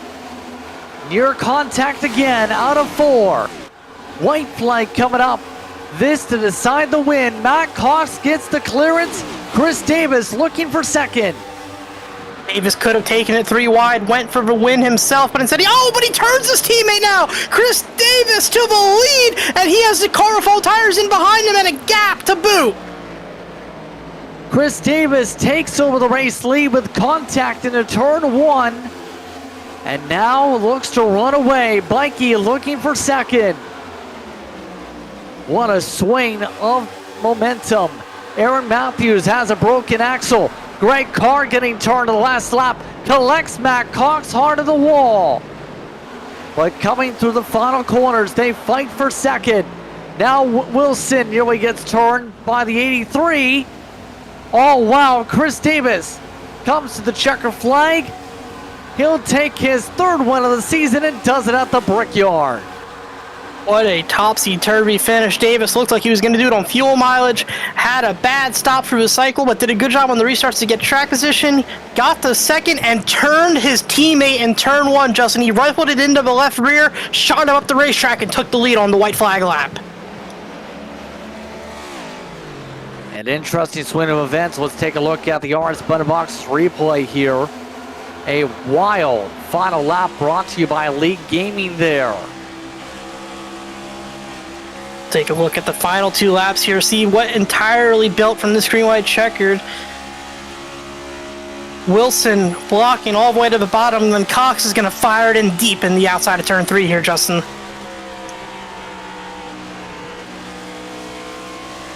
Yeah, it stays side by side all the way to turn 4. But again, the outside's just gotten some good boost there when there's been no draft factored in. Right here, they just get the boost. But it gets interesting once Davis clears on by for turn 1 entry. See, looks for the clean air, just drives it too deep, gets into the left rear of the 32, pushes him up the track. That'll send Cox all the way to the back of the field, where he'll find more issues later in the lap when he got caught up with Greg Carr. Chris Davis now celebrating what is his 3rd win of the season. We'll take a step aside. We can come back. Post-race results. A trip to Van Louis Sticker's victory lane for Chris Davis. The OCONEE Hill Products 250 continues after this.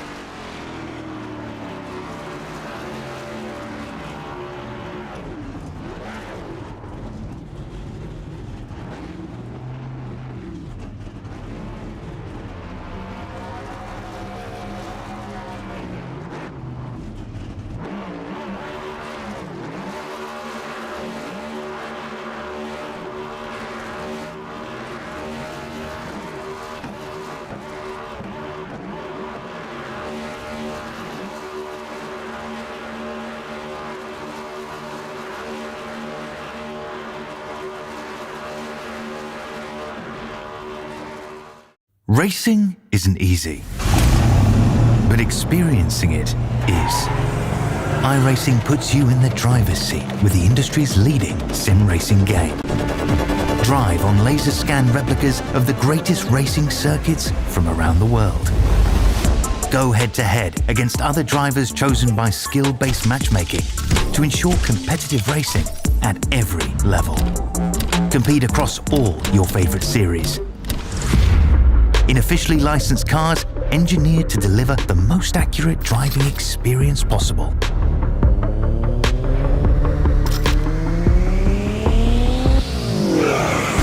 Join a race or host your own with players from across the globe. Race against the computer or in a league with friends. Feel the thrill behind the wheel. Visit iRacing.com.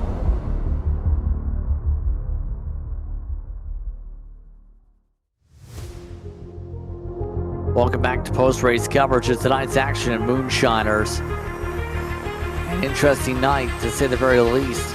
Temperatures and tempers are red hot here. Let's take a look at your post-race results. Chris Davis gets the win over Brendan Bikey. Kevin Ruff in 3rd. Wilson and Wortman Jr. get top 5. Aaron Matthews finished off in 6th with Corey Moore recovering the 7th after his pit stops. Ryan Huff gets 8th. Shane White and Greg Carr round out your top 10. Nicholas Atwood came home in 11th after an incident on the last lap with Ryan Huff into 24, got turned into turn 3. He wasn't happy about that, but a good finish nonetheless after his issues on pit road. Barry Sanders, P12, last car in the lead lap.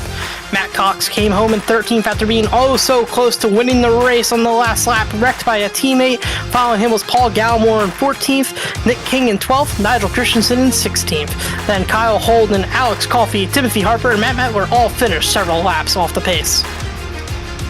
Ours out of the race included Sean Rogers, Kenny Norfolk, Jared Clark, Warren Young, Jose Medina, and Kenny Coppola amongst those who are out of the race here in this one.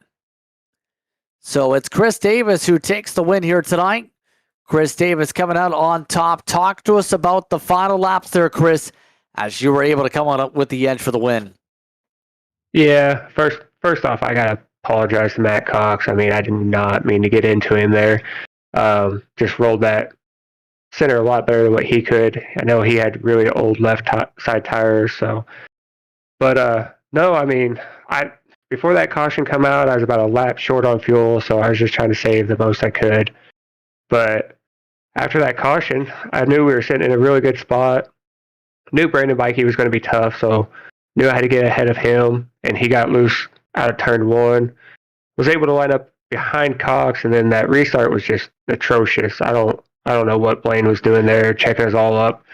10 miles underneath the pace speed there, but I was able to help Cox get by him, and then went to turn underneath him and just caught him there in the left rear. So again, I apologize to him, but put a lot of work into this track. Really wanted to come out and do well. Got to thank Barry for painting this Hulkamania paint scheme. He did an awesome job on it. So, and also to Kenny, because he built a heck of a setup.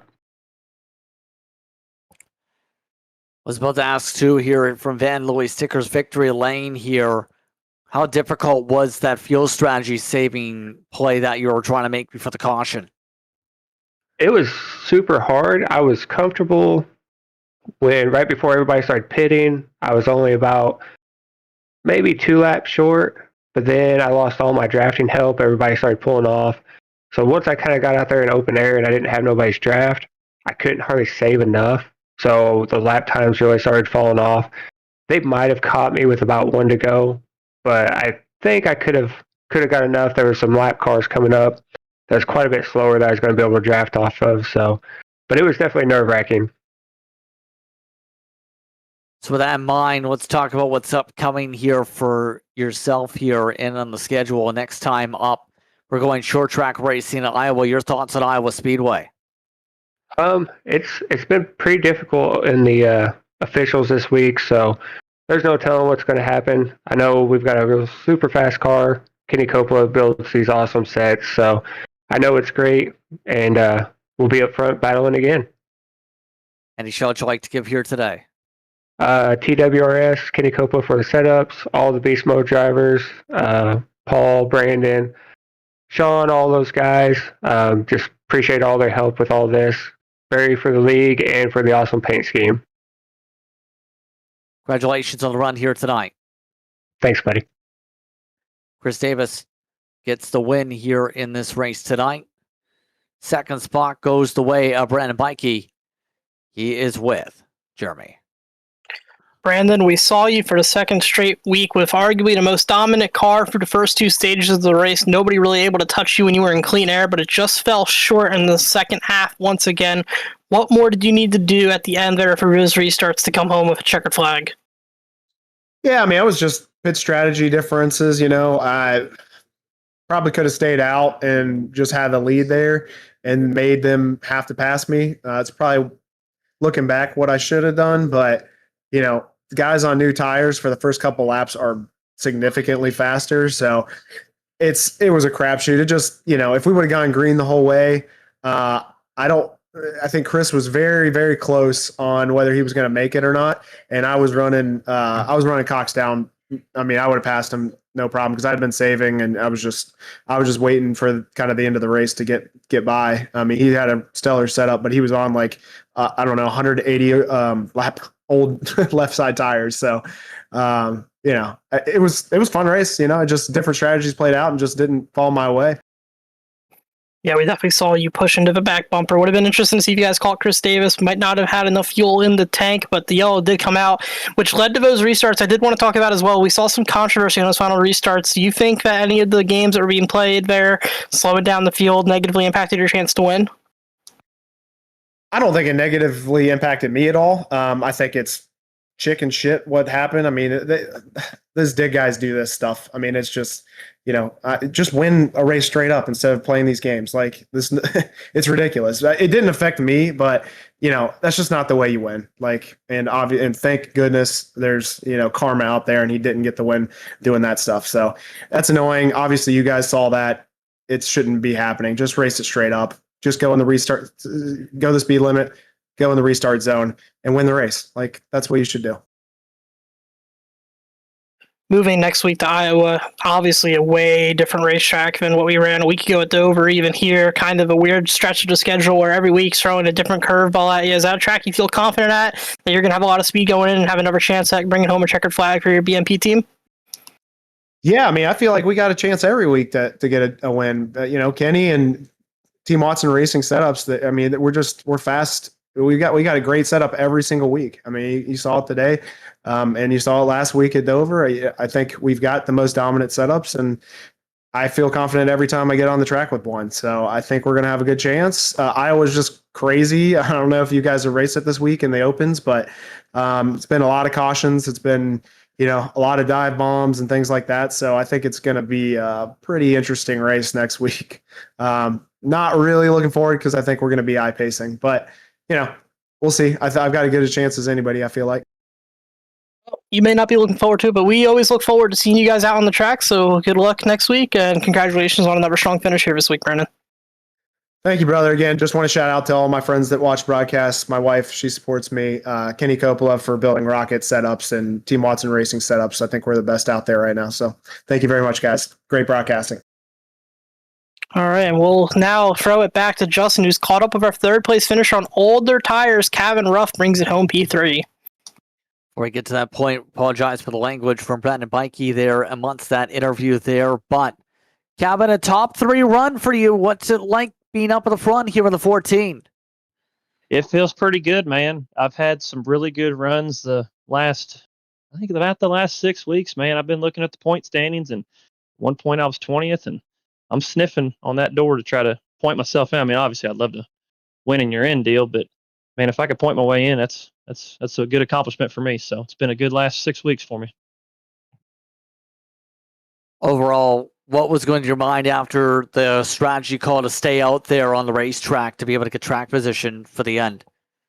Well, really, I was looking at the points. I knew, halfway through the race, I was like, man, I don't know if I got a winnable car, but if I could try to get some stage points. So I got a point in the second stage. And then when I had the opportunity to lead, I was like, man, I can get another point leading there. And I just really was trying to gap myself from Aaron Matthews as much as possible. So with 20 to go, I did a +2, -1 spring adjustment, and it was dragging when it came out of the pits. About halfway down the track, it finally got some air or some heat built up in the tires, so the air pressure built up, and that thing was a rocket. I mean, it was unbelievable how fast that car was. And then that caution came out, and from a previous league that I ran earlier in the week, I was like, man, I'm not going to pit. I'm just going to stay out because I have the fewest laps, and we'll see what we can do. And there's a little bit of chaos at the end, a little bit of gambling like you're in Vegas. But, man, it paid off, man. It was a really good run for me tonight. So next up is Iowa. How do you feel about your short track racing skills? I feel pretty good about Iowa. Iowa's always been a pretty good track for me and officials and stuff like that. So, we'll go back with the Warrior Racing team. And like Jameson's always told me, you just take it one day at a time, put some good practice in, and don't beat yourself up on it. At the end of the day, we're in this just to have fun. But you want a good run. You work hard at it. You want to have a good run. So I just want to try to get in the playoffs with my team and see what we can do. Any shout you'd like to give here tonight? Yeah, give a shout out to the Warrior team. Thanks to Tim. Thanks to my buddy Ryan. I've known Ryan since I was 15 years old. We worked at an amusement park together, and he's always been a great friend of mine, so I'm thankful for him getting me in this league. I've known Tim for a while. Shout out to you guys. You guys are some of the best broadcasters on iRacing. I love watching the replays. My family loves watching the replays, and my coworkers. Shout out to Best One Tire. I work for them in real life. Best job I could ever ask for, and they sponsor me on here virtually, and they sponsor me on my dirt bike that I race in real life. And shout out to JKS Power Sports. They support me on my dirt bike as well. And shout out to Barry for this league, and let's take the momentum and try to get a win at Iowa. Well, congratulations on the top 3 run here tonight, Kevin. Thank you. So Kevin Ruff rounds out our top 3 interviews. Thank the entire top 3 for taking the time to speak with us during post-race coverage here on Ballin TV. Next time out, we go to Iowa, where it will be racing in the corn. That will start August the 6th at 8 p.m. Eastern Time. Be sure to tune in here on Ballin TV. Your thoughts tonight, Jeremy, as we get ready to race at Iowa? Yeah, some controversy at the end there. Obviously, some people not too happy with each other. Saw some questionable incidents throughout the race as well. Got some outdated V-roll here, DJ. We need to catch up on that. There's some new pavement down in those turns that we'll be talking about next week. Some darker asphalt that's going to change the way these cars handle at Iowa, and that should make for a really interesting race. And yeah, I got to thank Kevin Ruff not being such a polarizing figure after everything we just went through. We'll see what happens next time out we go to Iowa Speedway. But on that note, it's time to say goodbye. I'd like to thank everyone for tuning in for tonight's coverage of the OB Builders Cup Series and the OCONEE Hill Products 250. For my co-announcer, Jeremy Miller, for our producer and DJ Lion, I'm Justin Prince saying so long. Enjoy the rest of your evening. You've been watching Bowen TV for tonight's coverage of the OB Builders Cup Series. Congratulations to Chris Davis, your winner from the Brickyard.